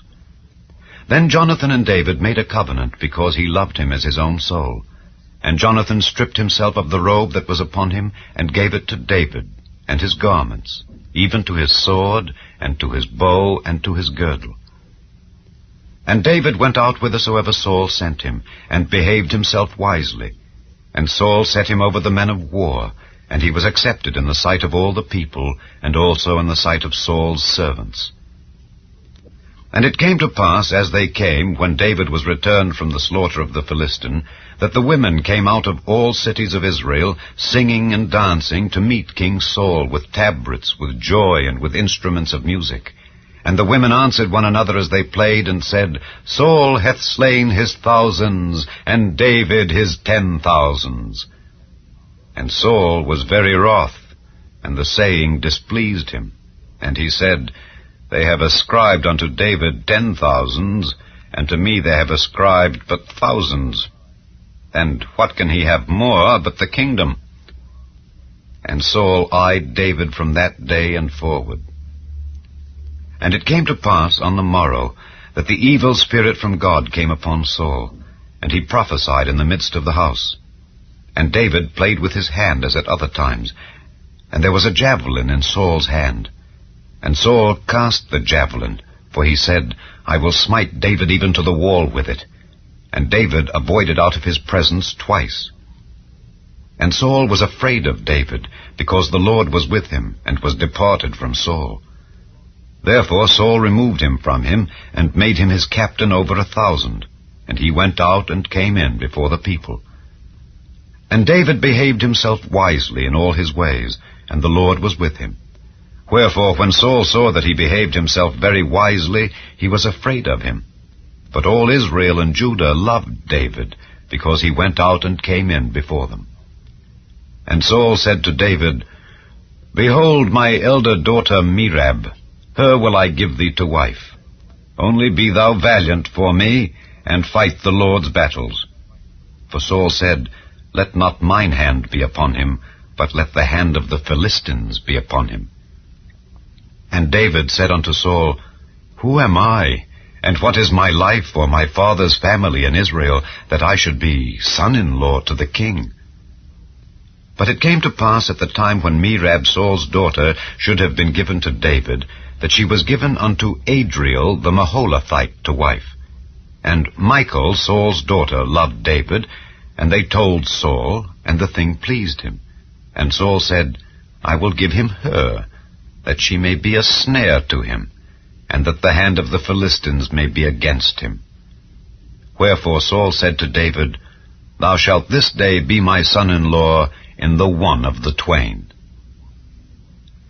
And Saul commanded his servants, saying, Commune with David secretly, and say, Behold, the king hath delight in thee, and all his servants love thee. Now therefore be the king's son-in-law. And Saul's servants spake those words in the ears of David. And David said, Seemeth it to you a light thing to be a king's son-in-law, seeing that I am a poor man and lightly esteemed? And the servants of Saul told him, saying, On this manner spake David. And Saul said, Thus shall ye say to David, The king desireth not any dowry, but 100 foreskins of the Philistines, to be avenged of the king's enemies. But Saul thought to make David fall by the hand of the Philistines. And when his servants told David these words, it pleased David well to be the king's son-in-law. And the days were not expired. Wherefore David arose and went, he and his men, and slew of the Philistines 200 men. And David brought their foreskins, and they gave them in full tale to the king, that he might be the king's son-in-law. And Saul gave him Michal his daughter to wife. And Saul saw and knew that the Lord was with David, and that Michal Saul's daughter loved him. And Saul was yet the more afraid of David, and Saul became David's enemy continually. Then the princes of the Philistines went forth, and it came to pass after they went forth that David behaved himself more wisely than all the servants of Saul, so that his name was much set by. Chapter 19. And Saul spake to Jonathan his son and to all his servants that they should kill David. But Jonathan Saul's son delighted much in David. And Jonathan told David, saying, Saul my father seeketh to kill thee. Now therefore I pray thee, take heed to thyself until the morning, and abide in a secret place, and hide thyself. And I will go out and stand beside my father in the field where thou art, and I will commune with my father of thee, and what I see, that I will tell thee. And Jonathan spake good of David unto Saul his father, and said unto him, Let not the king sin against his servant, against David, because he hath not sinned against thee, and because his works have been to thee-ward very good. For he did put his life in his hand, and slew the Philistine, and the Lord wrought a great salvation for all Israel. Thou sawest it, and didst rejoice. Wherefore then wilt thou sin against innocent blood, to slay David without a cause? And Saul hearkened unto the voice of Jonathan, and Saul sware, As the Lord liveth, he shall not be slain. And Jonathan called David, and Jonathan showed him all those things. And Jonathan brought David to Saul, and he was in his presence as in times past. And there was war again, And David went out and fought with the Philistines, and slew them with a great slaughter, and they fled from him. And the evil spirit from the Lord was upon Saul, as he sat in his house with his javelin in his hand. And David played with his hand. And Saul sought to smite David even to the wall with the javelin, but he slipped away out of Saul's presence, and he smote the javelin into the wall. And David fled, and escaped that night. Saul also sent messengers unto David's house, to watch him, and to slay him in the morning. And Michal, David's wife, told him, saying, If thou save not thy life tonight, tomorrow thou shalt be slain. So Michal let David down through a window, and he went and fled and escaped. And Michal took an image, and laid it in the bed, and put a pillow of goat's hair for his bolster, and covered it with a cloth. And when Saul sent messengers to take David, she said, He is sick. And Saul sent the messengers again to see David, saying, Bring him up to me in the bed, that I may slay him. And when the messengers were come in, behold, there was an image in the bed, with a pillow of goat's hair for his bolster.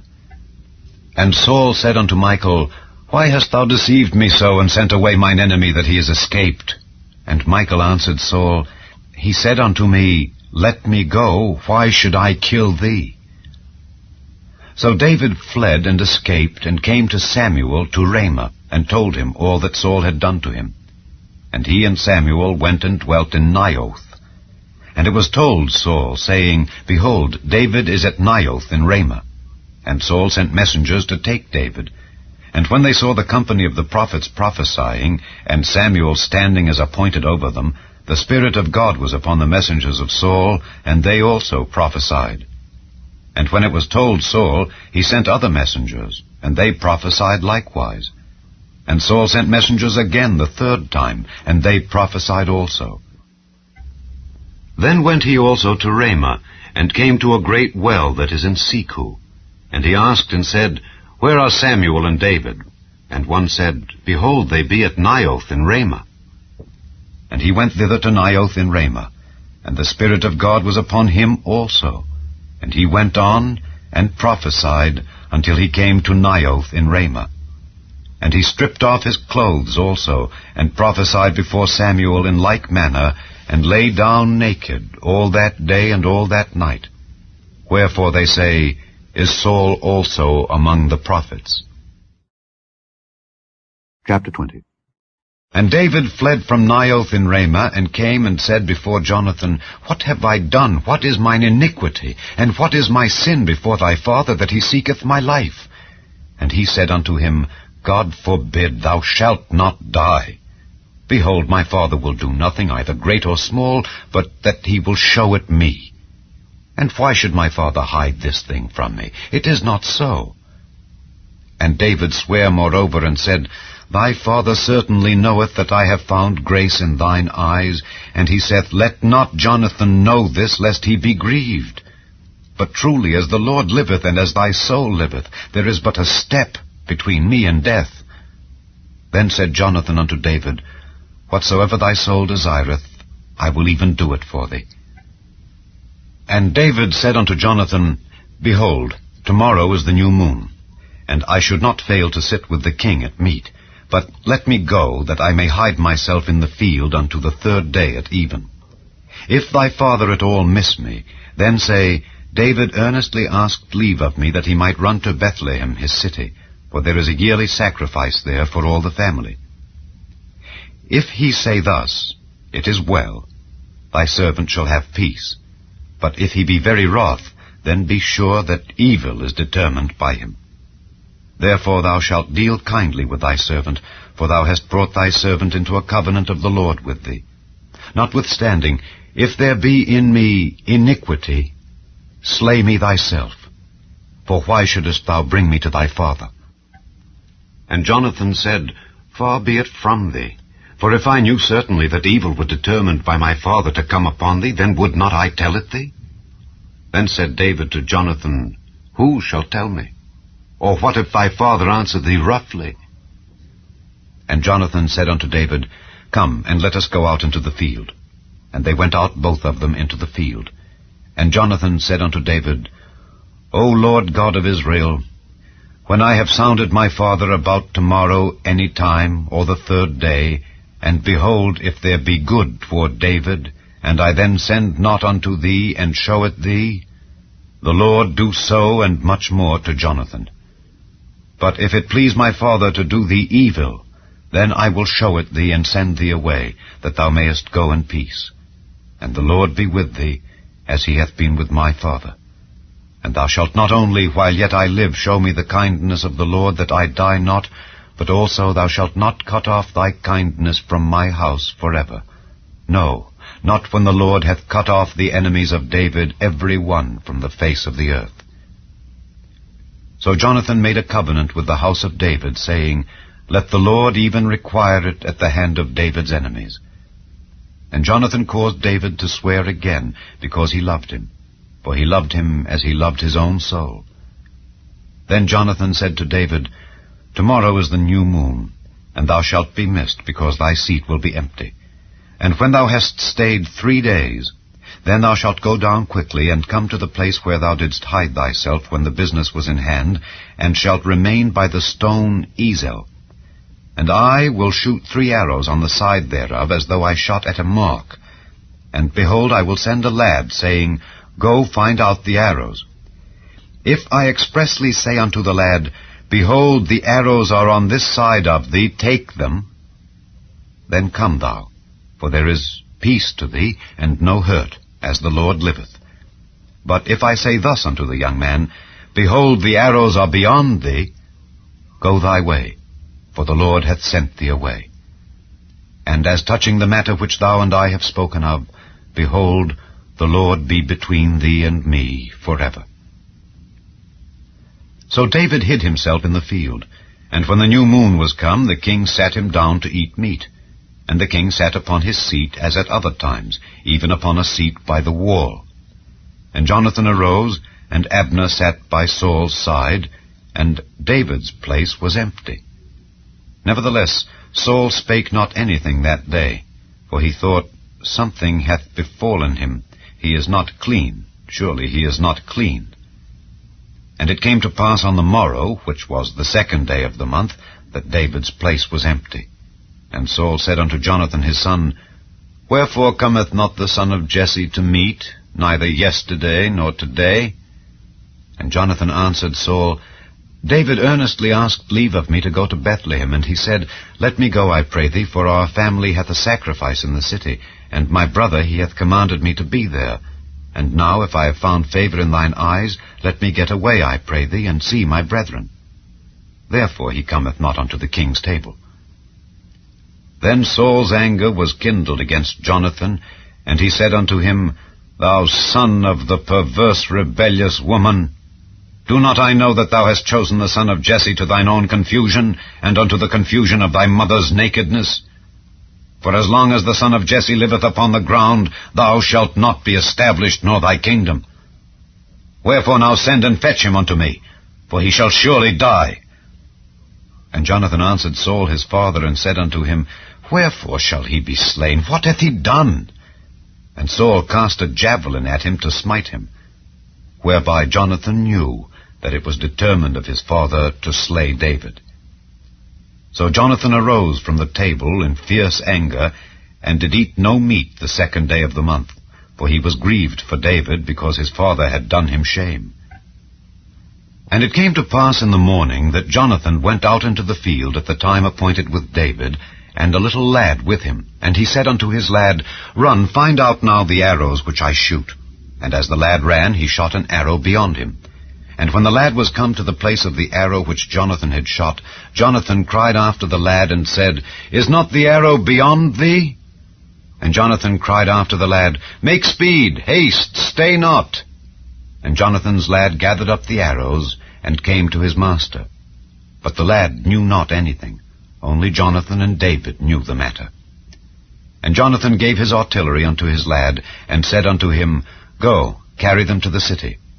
And as soon as the lad was gone, David arose out of a place toward the south, and fell on his face to the ground, and bowed himself 3 times. And they kissed one another, and wept one with another, until David exceeded. And Jonathan said to David, Go in peace, forasmuch as we have sworn both of us in the name of the Lord, saying, The Lord be between me and thee, and between my seed and thy seed forever. And he arose and departed, and Jonathan went into the city. Chapter 21. Then came David to Nob, to Ahimelech the priest. And Ahimelech was afraid at the meeting of David, and said unto him, Why art thou alone, and no man with thee? And David said unto Ahimelech the priest, The king hath commanded me a business, and hath said unto me, Let no man know anything of the business whereabout I send thee, and what I have commanded thee. And I have appointed my servants to such and such a place. Now therefore, what is under thine hand? Give me 5 loaves of bread in mine hand, or what there is present. And the priest answered David, and said, There is no common bread under mine hand, but there is hallowed bread, if the young men have kept themselves at least from women. And David answered the priest, and said unto him, Of a truth women have been kept from us about these 3 days since I came out, and the vessels of the young men are holy, and the bread is in a manner common, yea, though it were sanctified this day in the vessel. So the priest gave him hallowed bread, for there was no bread there but the show bread that was taken from before the Lord, to put hot bread in the day when it was taken away. Now a certain man of the servants of Saul was there that day, detained before the Lord, and his name was Doeg, an Edomite, the chiefest of the herdmen that belonged to Saul.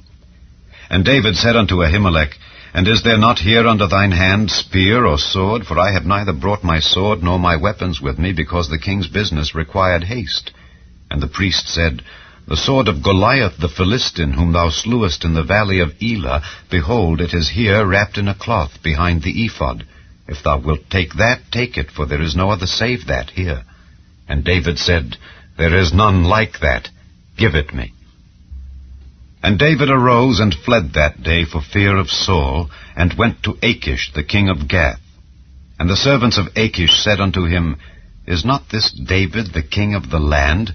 Did they not sing one to another of him in dances, saying, Saul hath slain his thousands, and David his 10,000s? And David laid up these words in his heart, and was sore afraid of Achish the king of Gath. And he changed his behavior before them, and feigned himself mad in their hands, and scrabbled on the doors of the gate, and let his spittle fall down upon his beard. Then said Achish unto his servants, Lo, ye see the man is mad. Wherefore then have ye brought him to me? Have I need of madmen, that ye have brought this fellow to play the madman in my presence? Shall this fellow come into my house?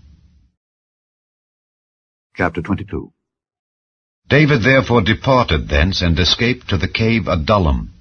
And when his brethren and all his father's house heard it, they went down thither to him. And every one that was in distress, and every one that was in debt, and every one that was discontented, gathered themselves unto him. And he became a captain over them. And there were with him about 400 men. And David went thence to Mizpeh of Moab, and he said unto the king of Moab, Let my father and my mother, I pray thee, come forth and be with you, till I know what God will do for me. And he brought them before the king of Moab, and they dwelt with him all the while that David was in the hold. And the prophet Gad said unto David, Abide not in the hold, depart, and get thee into the land of Judah. Then David departed, and came into the forest of Hereth. When Saul heard that David was discovered, and the men that were with him, now Saul abode in Gibeah under a tree in Ramah, having his spear in his hand, and all his servants were standing about him. Then Saul said unto his servants that stood about him, Hear now, ye Benjamites, will the son of Jesse give every one of you fields and vineyards, and make you all captains of thousands and captains of hundreds, that all of you have conspired against me, and there is none that showeth me that my son hath made a league with the son of Jesse, and there is none of you that is sorry for me, or showeth unto me that my son hath stirred up my servant against me, to lie in wait, as at this day? Then answered Doeg the Edomite, which was set over the servants of Saul, and said, I saw the son of Jesse coming to Nob, to Ahimelech the son of Ahitub, and he inquired of the Lord for him, and gave him victuals, and gave him the sword of Goliath the Philistine. Then the king sent to call Ahimelech the priest, the son of Ahitub, and all his father's house, the priests that were in Nob. And they came all of them to the king. And Saul said, Hear now, thou son of Ahitub. And he answered, Here I am, my lord. And Saul said unto him, Why have ye conspired against me, thou and the son of Jesse, in that thou hast given him bread and a sword, and hast inquired of God for him, that he should rise against me to lie in wait, as at this day? Then Ahimelech answered the king and said, And who is so faithful among all thy servants as David, which is the king's son-in-law, and goeth at thy bidding, and is honorable in thine house? Did I then begin to inquire of God for him? Be it far from me. Let not the king impute anything unto his servant, nor to all the house of my father, for thy servant knew nothing of all this, less or more. And the king said, Thou shalt surely die, Ahimelech, thou and all thy father's house. And the king said unto the footmen that stood about him, Turn and slay the priests of the Lord, because their hand also is with David, and because they knew when he fled and did not show it to me. But the servants of the king would not put forth their hand to fall upon the priests of the Lord. And the king said to Doeg, Turn thou and fall upon the priests. And Doeg the Edomite turned, and he fell upon the priests, and slew on that day 75 persons that did wear a linen ephod. And Nob, the city of the priests, smote he with the edge of the sword, both men and women, children and sucklings, and oxen and asses and sheep with the edge of the sword. And one of the sons of Ahimelech, the son of Ahitub, named Abiathar, escaped, and fled after David. And Abiathar showed David that Saul had slain the Lord's priests. And David said unto Abiathar, I knew it that day when Doeg the Edomite was there, that he would surely tell Saul. I have occasioned the death of all the persons of thy father's house. Abide thou with me, fear not, for he that seeketh my life seeketh thy life. But with me thou shalt be in safeguard. Chapter 23. Then they told David, saying, Behold, the Philistines fight against Keilah, and they rob the threshing floors. Therefore David inquired of the Lord, saying, Shall I go and smite these Philistines? And the Lord said unto David, Go, and smite the Philistines, and save Keilah. And David's men said unto him, Behold, we be afraid here in Judah. How much more then if we come to Keilah against the armies of the Philistines? Then David inquired of the Lord yet again, and the Lord answered him and said, Arise, go down to Keilah, for I will deliver the Philistines into thine hand. So David and his men went to Keilah, and fought with the Philistines, and brought away their cattle, and smote them with a great slaughter.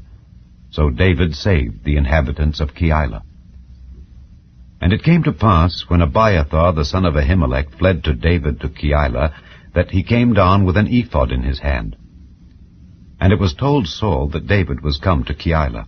And Saul said, God hath delivered him into mine hand, for he is shut in by entering into a town that hath gates and bars. And Saul called all the people together to war, to go down to Keilah to besiege David and his men. And David knew that Saul secretly practiced mischief against him, and he said to Abiathar the priest, Bring hither the ephod. Then said David, O Lord God of Israel, thy servant hath certainly heard that Saul seeketh to come to Keilah to destroy the city for my sake. Will the men of Keilah deliver me up into his hand? Will Saul come down, as thy servant hath heard? O Lord God of Israel, I beseech thee, tell thy servant. And the Lord said, He will come down. Then said David, Will the men of Keilah deliver me and my men into the hand of Saul? And the Lord said, They will deliver thee up. Then David and his men, which were about 600, arose and departed out of Keilah, and went whithersoever they could go. And it was told Saul that David was escaped from Keilah, and he forbare to go forth. And David abode in the wilderness in strongholds, and remained in a mountain in the wilderness of Ziph. And Saul sought him every day, but God delivered him not into his hand. And David saw that Saul was come out to seek his life, and David was in the wilderness of Ziph in a wood.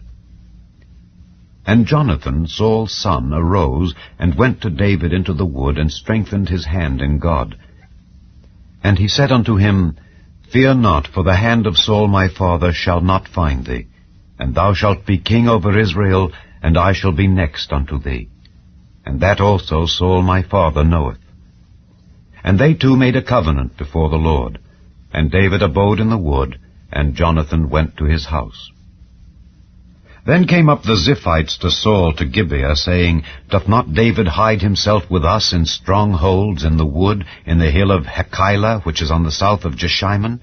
Now therefore, O king, come down according to all the desire of thy soul to come down, and our part shall be to deliver him into the king's hand.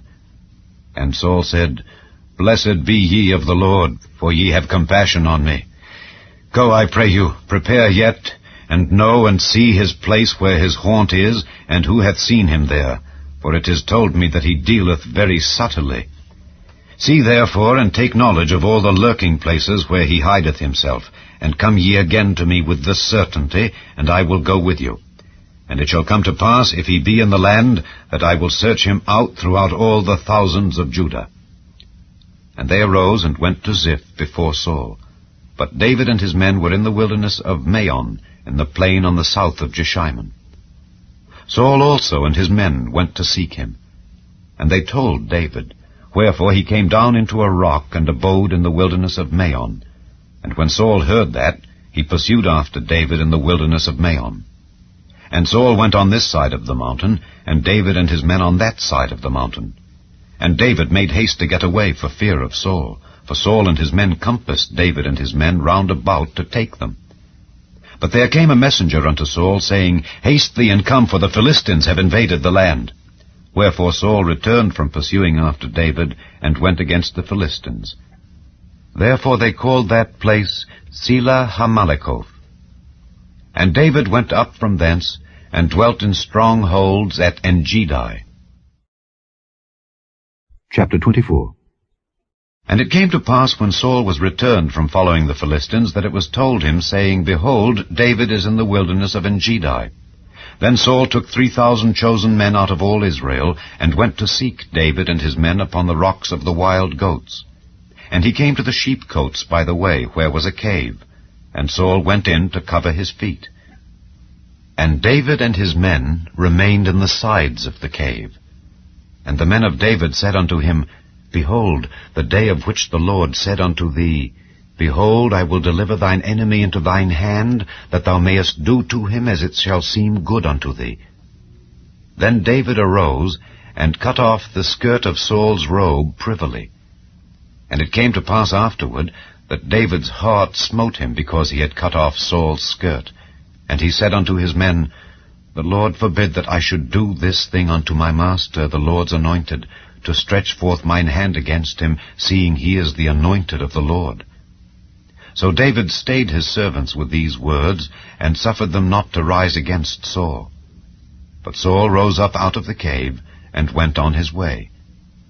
David also arose afterward, and went out of the cave, and cried after Saul, saying, My lord the king! And when Saul looked behind him, David stooped with his face to the earth, and bowed himself. And David said to Saul, Wherefore hearest thou men's words, saying, Behold, David seeketh thy hurt? Behold, this day thine eyes have seen how that the Lord had delivered thee today into mine hand in the cave, and some bade me kill thee, but mine eyes spared thee. And I said, I will not put forth mine hand against my Lord, for he is the Lord's anointed. Moreover, my father, see the skirt of thy robe in my hand, for in that I cut off the skirt of thy robe and killed thee not. Know thou and see that there is neither evil nor transgression in mine hand, and I have not sinned against thee. Yet thou huntest my soul to take it. The Lord judge between me and thee, and the Lord avenge me of thee. But mine hand shall not be upon thee. As saith the proverb of the ancients, Wickedness proceedeth from the wicked, but mine hand shall not be upon thee. After whom is the king of Israel come out? After whom dost thou pursue? After a dead dog, after a flea. The Lord therefore be judge, and judge between me and thee, and see, and plead my cause, and deliver me out of thine hand. And it came to pass, when David had made an end of speaking these words unto Saul, that Saul said, Is this thy voice, my son David? And Saul lifted up his voice and wept. And he said to David, Thou art more righteous than I, for thou hast rewarded me good, whereas I have rewarded thee evil. And thou hast showed this day how that thou hast dealt well with me, forasmuch as when the Lord had delivered me into thine hand, thou killedst me not. For if a man find his enemy, will he let him go well away? Wherefore the Lord reward thee good, for that thou hast done unto me this day. And now, behold, I know well that thou shalt surely be king, and that the kingdom of Israel shall be established in thine hand. Swear now therefore unto me by the Lord that thou wilt not cut off my seed after me, and that thou wilt not destroy my name out of my father's house.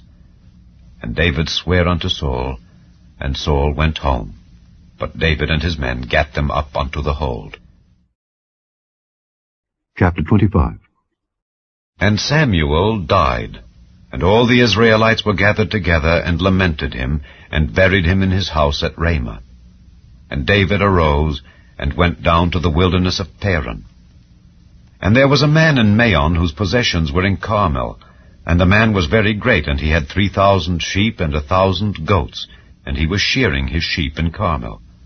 Now the name of the man was Nabal, and the name of his wife Abigail, and she was a woman of good understanding, and of a beautiful countenance. But the man was churlish and evil in his doings, and he was of the house of Caleb. And David heard in the wilderness that Nabal did shear his sheep. And David sent out 10 young men, and David said unto the young men, Get you up to Carmel, and go to Nabal, and greet him in my name, and thus shall ye say to him that liveth in prosperity, Peace be both to thee, and peace be to thine house, and peace be unto all that thou hast. And now I have heard that thou hast shearers. Now thy shepherds which were with us, we hurt them not, neither was there aught missing unto them, all the while they were in Carmel. Ask thy young men, and they will show thee. Wherefore, let the young men find favor in thine eyes, for we come in a good day. Give, I pray thee, whatsoever cometh to thine hand unto thy servants, and to thy son David. And when David's young men came, they spake to Nabal according to all those words in the name of David, and ceased. And Nabal answered David's servants, and said, Who is David, and who is the son of Jesse? There be many servants nowadays that break away every man from his master. Shall I then take my bread and my water and my flesh that I have killed for my shearers, and give it unto men whom I know not whence they be? So David's young men turned their way, and went again, and came and told him all those sayings. And David said unto his men, Gird ye on every man his sword. And they girded on every man his sword, and David also girded on his sword. And there went up after David about 400 men, and 200 abode by the stuff. But one of the young men told Abigail, Nabal's wife, saying, Behold, David sent messengers out of the wilderness to salute our master, and he railed on them. But the men were very good unto us, and we were not hurt, neither missed we anything as long as we were conversant with them when we were in the fields. They were a wall unto us both by night and day, all the while we were with them keeping the sheep. Now therefore know and consider what thou wilt do, for evil is determined against our master and against all his household. For he is such a son of Belial that a man cannot speak to him.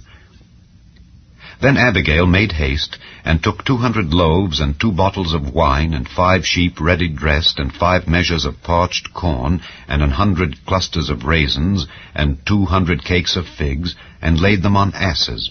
And she said unto her servants, Go on before me. Behold, I come after you. But she told not her husband Nabal. And it was so, as she rode on the ass, that she came down by the covert of the hill. And behold, David and his men came down against her, and she met them. Now David had said, Surely in vain have I kept all that this fellow hath in the wilderness, so that nothing was missed of all that pertained unto him. And he hath requited me evil for good. So and more also do God unto the enemies of David, if I leave of all that pertain to him by the morning light any that pisseth against the wall. And when Abigail saw David, she hasted and lighted off the ass, and fell before David on her face, and bowed herself to the ground, and fell at his feet, and said, Upon me, my lord, upon me let this iniquity be, and let thine handmaid, I pray thee, speak in thine audience, and hear the words of thine handmaid. Let not, my lord, I pray thee, regard this man of Belial, even Nabal. For as his name is, so is he. Nabal is his name, and folly is with him. But I, thine handmaid, saw not the young men of my lord whom thou didst send. Now therefore, my lord, as the Lord liveth, and as thy soul liveth, seeing the Lord hath withholden thee from coming to shed blood, and from avenging thyself with thine own hand, now let thine enemies, and they that seek evil to my lord, be as Nabal. And now this blessing which thine handmaid hath brought unto my lord, let it even be given unto the young men that follow my lord. I pray thee, forgive the trespass of thine handmaid, for the Lord will surely make my lord a sure house, because my lord fighteth the battles of the Lord, and evil hath not been found in thee all thy days. Yet a man is risen to pursue thee, and to seek thy soul. But the soul of my lord shall be bound in the bundle of life with the Lord thy God, and the souls of thine enemies, them shall he sling out, as out of the middle of a sling. And it shall come to pass, when the Lord shall have done to my lord according to all the good that he hath spoken concerning thee, and shall have appointed thee ruler over Israel, that this shall be no grief unto thee, nor offense of heart unto my lord, either that thou hast shed blood causeless, or that my lord hath avenged himself. But when the Lord shall have dealt well with my lord, then remember thine handmaid. And David said to Abigail, Blessed be the Lord God of Israel, which sent thee this day to meet me. And blessed be thy advice, and blessed be thou, which hast kept me this day from coming to shed blood, and from avenging myself with mine own hand.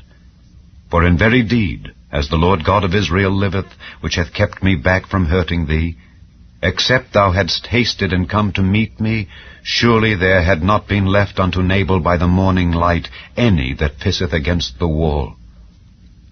So David received of her hand that which she had brought him, and said unto her, Go up in peace to thine house. See, I have hearkened to thy voice, and have accepted thy person. And Abigail came to Nabal, and behold, he held a feast in his house, like the feast of a king. And Nabal's heart was merry within him, for he was very drunken.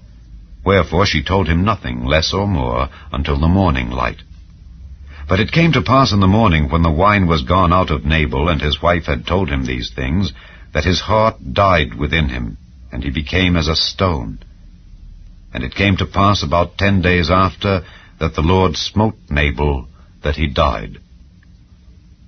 And when David heard that Nabal was dead, he said, Blessed be the Lord that hath pleaded the cause of my reproach from the hand of Nabal, and hath kept his servant from evil. For the Lord hath returned the wickedness of Nabal upon his own head. And David sent and communed with Abigail, to take her to him to wife. And when the servants of David were come to Abigail to Carmel, they spake unto her, saying, David sent us unto thee, to take thee to him to wife. And she arose, and bowed herself on her face to the earth, and said, Behold, let thine handmaid be a servant, to wash the feet of the servants of my lord. And Abigail hasted, and arose, and rode upon an ass with 5 damsels of hers that went after her. And she went after the messengers of David, and became his wife. David also took Ahinoam of Jezreel, and they were also both of them his wives.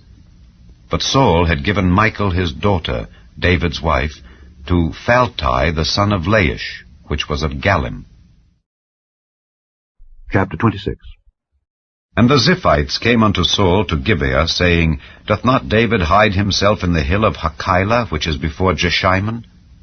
Then Saul arose and went down to the wilderness of Ziph, having 3,000 chosen men of Israel with him, to seek David in the wilderness of Ziph. And Saul pitched in the hill of Hachilah, which is before Jeshimon, by the way. But David abode in the wilderness, and he saw that Saul came after him into the wilderness. David therefore sent out spies, and understood that Saul was come in very deed. And David arose and came to the place where Saul had pitched. And David beheld the place where Saul lay, and Abner the son of Ner, the captain of his host. And Saul lay in the trench, and the people pitched round about him.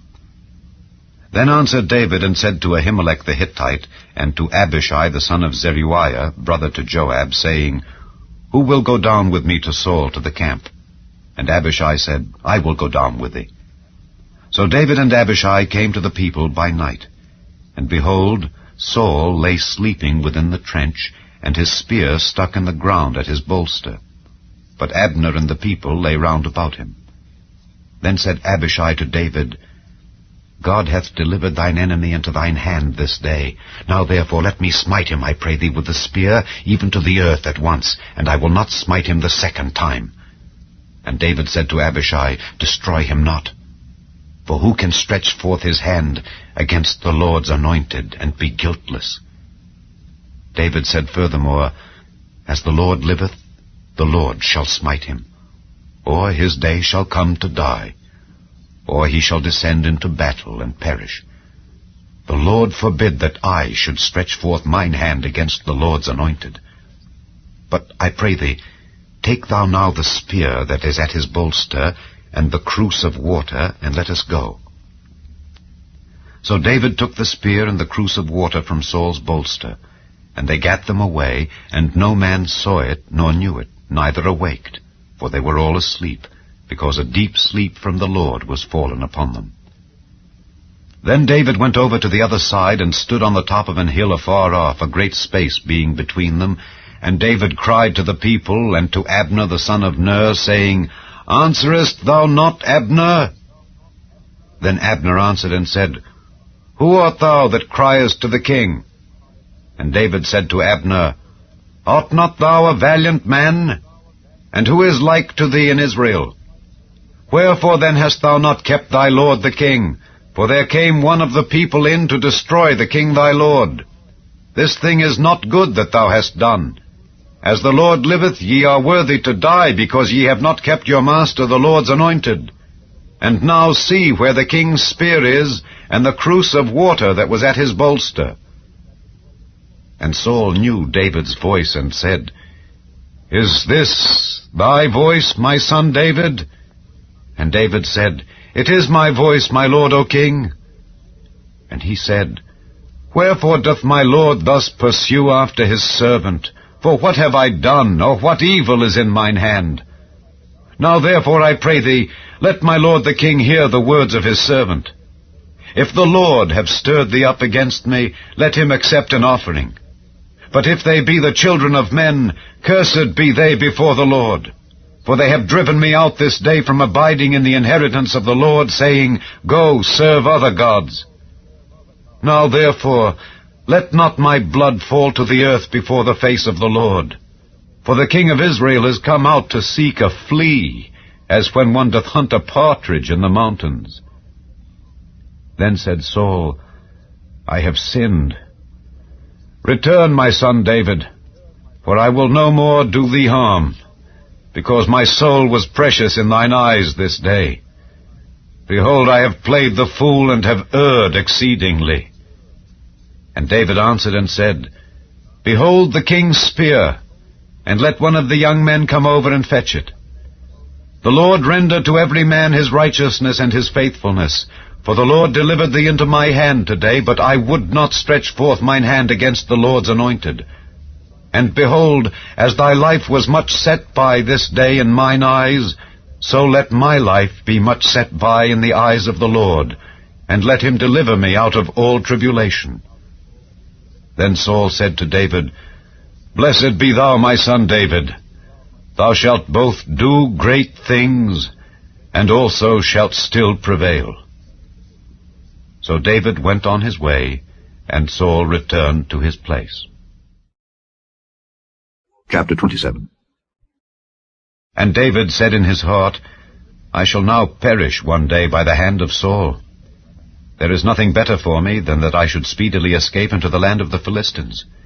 And Saul shall despair of me to seek me any more in any coast of Israel. So shall I escape out of his hand. And David arose, And he passed over with the 600 men that were with him unto Achish the son of Maoch, king of Gath. And David dwelt with Achish at Gath, he and his men, every man with his household, even David with his 2 wives, Ahinoam the Jezreelitess, and Abigail the Carmelitess, Nabal's wife. And it was told Saul that David was fled to Gath, and he sought no more again for him. And David said unto Achish, If I have now found grace in thine eyes, let them give me a place in some town in the country, that I may dwell there. For why should thy servant dwell in the royal city with thee? Then Achish gave him Ziklag that day, wherefore Ziklag pertaineth unto the kings of Judah unto this day. And the time that David dwelt in the country of the Philistines was a full year and 4 months. And David and his men went up, and invaded the Geshurites, and the Gezrites, and the Amalekites, for those nations were of old the inhabitants of the land, as thou goest to Shur, even unto the land of Egypt. And David smote the land, and left neither man nor woman alive, and took away the sheep, and the oxen, and the asses, and the camels, and the apparel, and returned, and came to Achish. And Achish said, Whither have ye made a road today? And David said, Against the south of Judah, and against the south of the Jerahmeelites, and against the south of the Kenites. And David saved neither man nor woman alive to bring tidings to Gath, saying, Lest they should tell on us, saying, So did David, and so will be his manner all the while he dwelleth in the country of the Philistines. And Achish believed David, saying, He hath made his people Israel utterly to abhor him. Therefore he shall be my servant forever. Chapter 28. And it came to pass in those days that the Philistines gathered their armies together for warfare to fight with Israel. And Achish said unto David, Know thou assuredly that thou shalt go out with me to battle, thou and thy men. And David said to Achish, Surely thou shalt know what thy servant can do. And Achish said to David, Therefore will I make thee keeper of mine head forever. Now Samuel was dead, and all Israel had lamented him, and buried him in Ramah, even in his own city. And Saul had put away those that had familiar spirits, and the wizards, out of the land. And the Philistines gathered themselves together, and came and pitched in Shunem. And Saul gathered all Israel together, and they pitched in Gilboa. And when Saul saw the host of the Philistines, he was afraid, and his heart greatly trembled. And when Saul inquired of the Lord answered him not, neither by dreams, nor by Urim, nor by prophets. Then said Saul unto his servants, Seek me a woman that hath a familiar spirit, that I may go to her, and inquire of her. And his servants said to him, Behold, there is a woman that hath a familiar spirit at Endor. And Saul disguised himself, and put on other raiment, and he went, and 2 men with him, and they came to the woman by night. And he said, I pray thee, divine unto me by the familiar spirit, and bring me him up whom I shall name unto thee. And the woman said unto him, Behold, thou knowest what Saul hath done, how he hath cut off those that have familiar spirits, and the wizards out of the land. Wherefore then layest thou a snare for my life, to cause me to die? And Saul sware to her by the Lord, saying, As the Lord liveth, there shall no punishment happen to thee for this thing. Then said the woman, Whom shall I bring up unto thee? And he said, Bring me up Samuel. And when the woman saw Samuel, she cried with a loud voice. And the woman spake to Saul, saying, Why hast thou deceived me? For thou art Saul. And the king said unto her, Be not afraid, for what sawest thou? And the woman said unto Saul, I saw gods ascending out of the earth. And he said unto her, What form is he of? And she said, An old man cometh up, and he is covered with a mantle. And Saul perceived that it was Samuel, and he stooped with his face to the ground, and bowed himself. And Samuel said to Saul, Why hast thou disquieted me to bring me up? And Saul answered, I am sore distressed, for the Philistines make war against me, and God is departed from me, and answereth me no more, neither by prophets nor by dreams. Therefore I have called thee, that thou mayest make known unto me what I shall do. Then said Samuel, Wherefore then dost thou ask of me, seeing the Lord is departed from thee, and is become thine enemy? And the Lord hath done to him as he spake by me. For the Lord hath rent the kingdom out of thine hand, and given it to thy neighbor, even to David. Because thou obeyedst not the voice of the Lord, nor executedst his fierce wrath upon Amalek, therefore hath the Lord done this thing unto thee this day. Moreover, the Lord will also deliver Israel with thee into the hand of the Philistines, and tomorrow shalt thou and thy sons be with me. The Lord also shall deliver the host of Israel into the hand of the Philistines. Then Saul fell straightway all along on the earth, and was sore afraid because of the words of Samuel, and there was no strength in him, for he had eaten no bread all the day nor all the night. And the woman came unto Saul, and saw that he was sore troubled, and said unto him, Behold, thine handmaid hath obeyed thy voice, and I have put my life in my hand, and have hearkened unto thy words which thou spakest unto me. Now therefore, I pray thee, hearken thou also unto the voice of thine handmaid, and let me set a morsel of bread before thee, and eat, that thou mayest have strength when thou goest on thy way. But he refused, and said, I will not eat. But his servants, together with the woman, compelled him, and he hearkened unto their voice. So he arose from the earth, and sat upon the bed. And the woman had a fat calf in the house, and she hasted and killed it, and took flour, and kneaded it, and did bake unleavened bread thereof. And she brought it before Saul and before his servants, and they did eat. Then they rose up, and went away that night. Chapter 29. Now the Philistines gathered together all their armies to Aphek, and the Israelites pitched by a fountain which is in Jezreel. And the lords of the Philistines passed on by hundreds and by thousands, but David and his men passed on in the rear ward with Achish. Then said the princes of the Philistines, What do these Hebrews here? And Achish said unto the princes of the Philistines, Is not this David, the servant of Saul, the king of Israel, which hath been with me these days or these years? And I have found no fault in him since he fell unto me unto this day. And the princes of the Philistines were wroth with him. And the princes of the Philistines said unto him, Make this fellow return, that he may go again to his place which thou hast appointed him, and let him not go down with us to battle, lest in the battle he be an adversary to us. For wherewith should he reconcile himself unto his master? Should it not be with the heads of these men?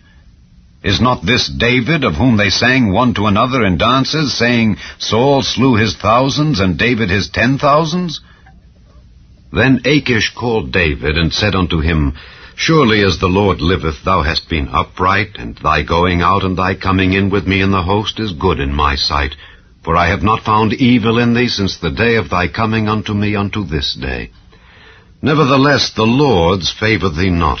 Wherefore now return, and go in peace, that thou displease not the lords of the Philistines. And David said unto Achish, But what have I done? And what hast thou found in thy servant so long as I have been with thee unto this day, that I may not go fight against the enemies of my lord the king? And Achish answered and said to David, I know that thou art good in my sight, as an angel of God. Notwithstanding, the princes of the Philistines have said, He shall not go up with us to the battle. Wherefore now rise up early in the morning with thy master's servants that are come with thee, and as soon as ye be up early in the morning, and have light, depart.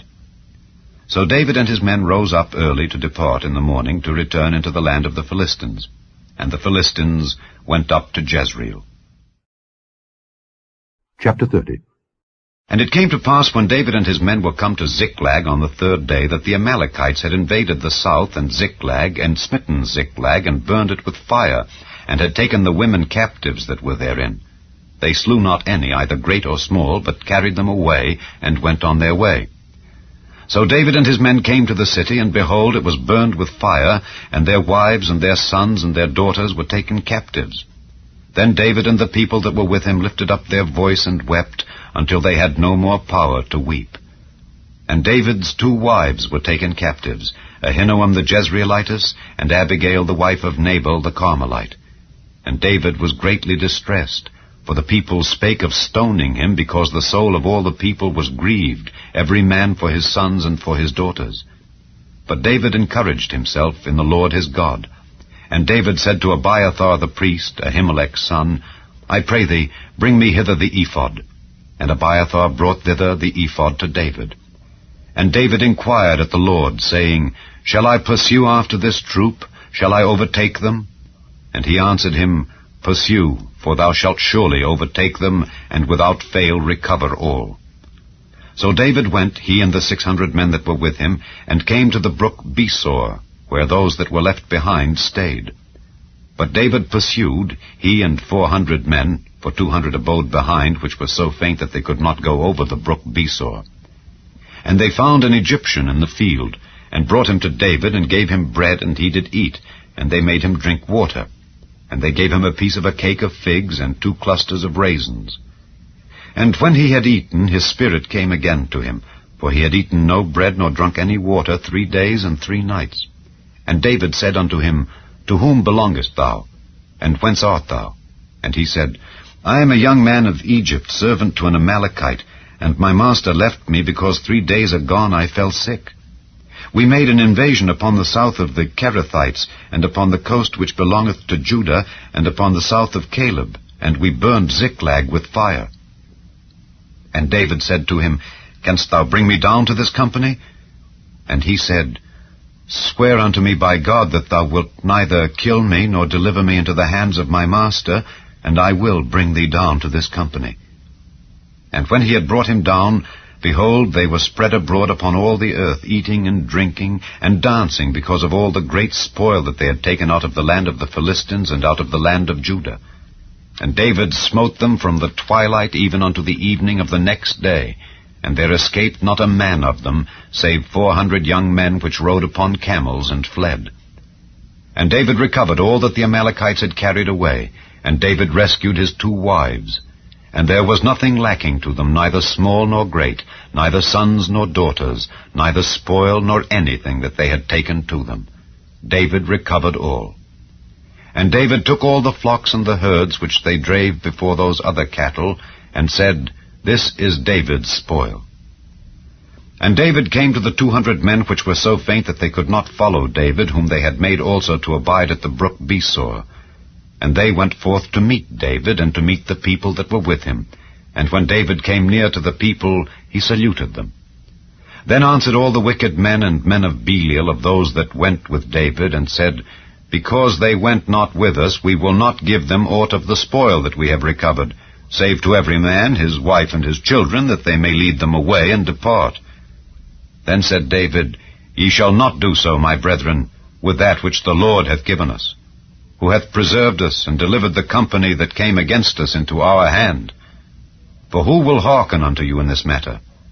But as his part is that goeth down to the battle, so shall his part be that tarrieth by the stuff. They shall part alike. And it was so from that day forward, that he made it a statute and an ordinance for Israel unto this day. And when David came to Ziklag, he sent of the spoil unto the elders of Judah, even to his friends, saying, Behold, a present for you of the spoil of the enemies of the Lord. To them which were in Bethel, and to them which were in South Ramoth, and to them which were in Jatir, and to them which were in Aroer, and to them which were in Siphmoth, and to them which were in Eshtemoa, and to them which were in Rachel, and to them which were in the cities of the Jerahmeelites, and to them which were in the cities of the Kenites, and to them which were in Hormah, and to them which were in Korashan, and to them which were in Athak, and to them which were in Hebron, and to all the places where David himself and his men were wont to haunt. Chapter 31. Now the Philistines fought against Israel, and the men of Israel fled from before the Philistines, and fell down slain in Mount Gilboa. And the Philistines followed hard upon Saul and upon his sons, and the Philistines slew Jonathan and Abinadab and Malchishua, Saul's sons. And the battle went sore against Saul, and the archers hit him, and he was sore wounded of the archers. Then said Saul unto his armor-bearer, Draw thy sword, and thrust me through therewith, lest these uncircumcised come and thrust me through and abuse me. But his armor-bearer would not, for he was sore afraid. Therefore Saul took a sword, and fell upon it. And when his armor-bearer saw that Saul was dead, he fell likewise upon his sword, and died with him. So Saul died, and his 3 sons, and his armor-bearer, and all his men, that same day together.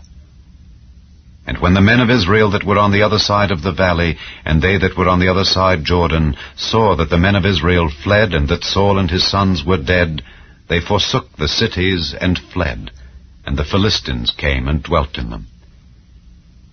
And it came to pass on the morrow, when the Philistines came to strip the slain, that they found Saul and his 3 sons fallen in Mount Gilboa. And they cut off his head, and stripped off his armor, and sent into the land of the Philistines round about to publish it in the house of their idols and among the people. And they put his armor in the house of Ashtaroth, and they fastened his body to the wall of Bethshan.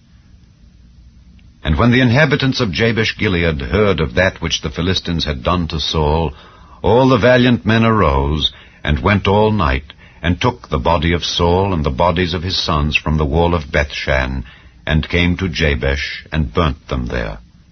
And they took their bones, and buried them under a tree at Jabesh, and fasted 7 days.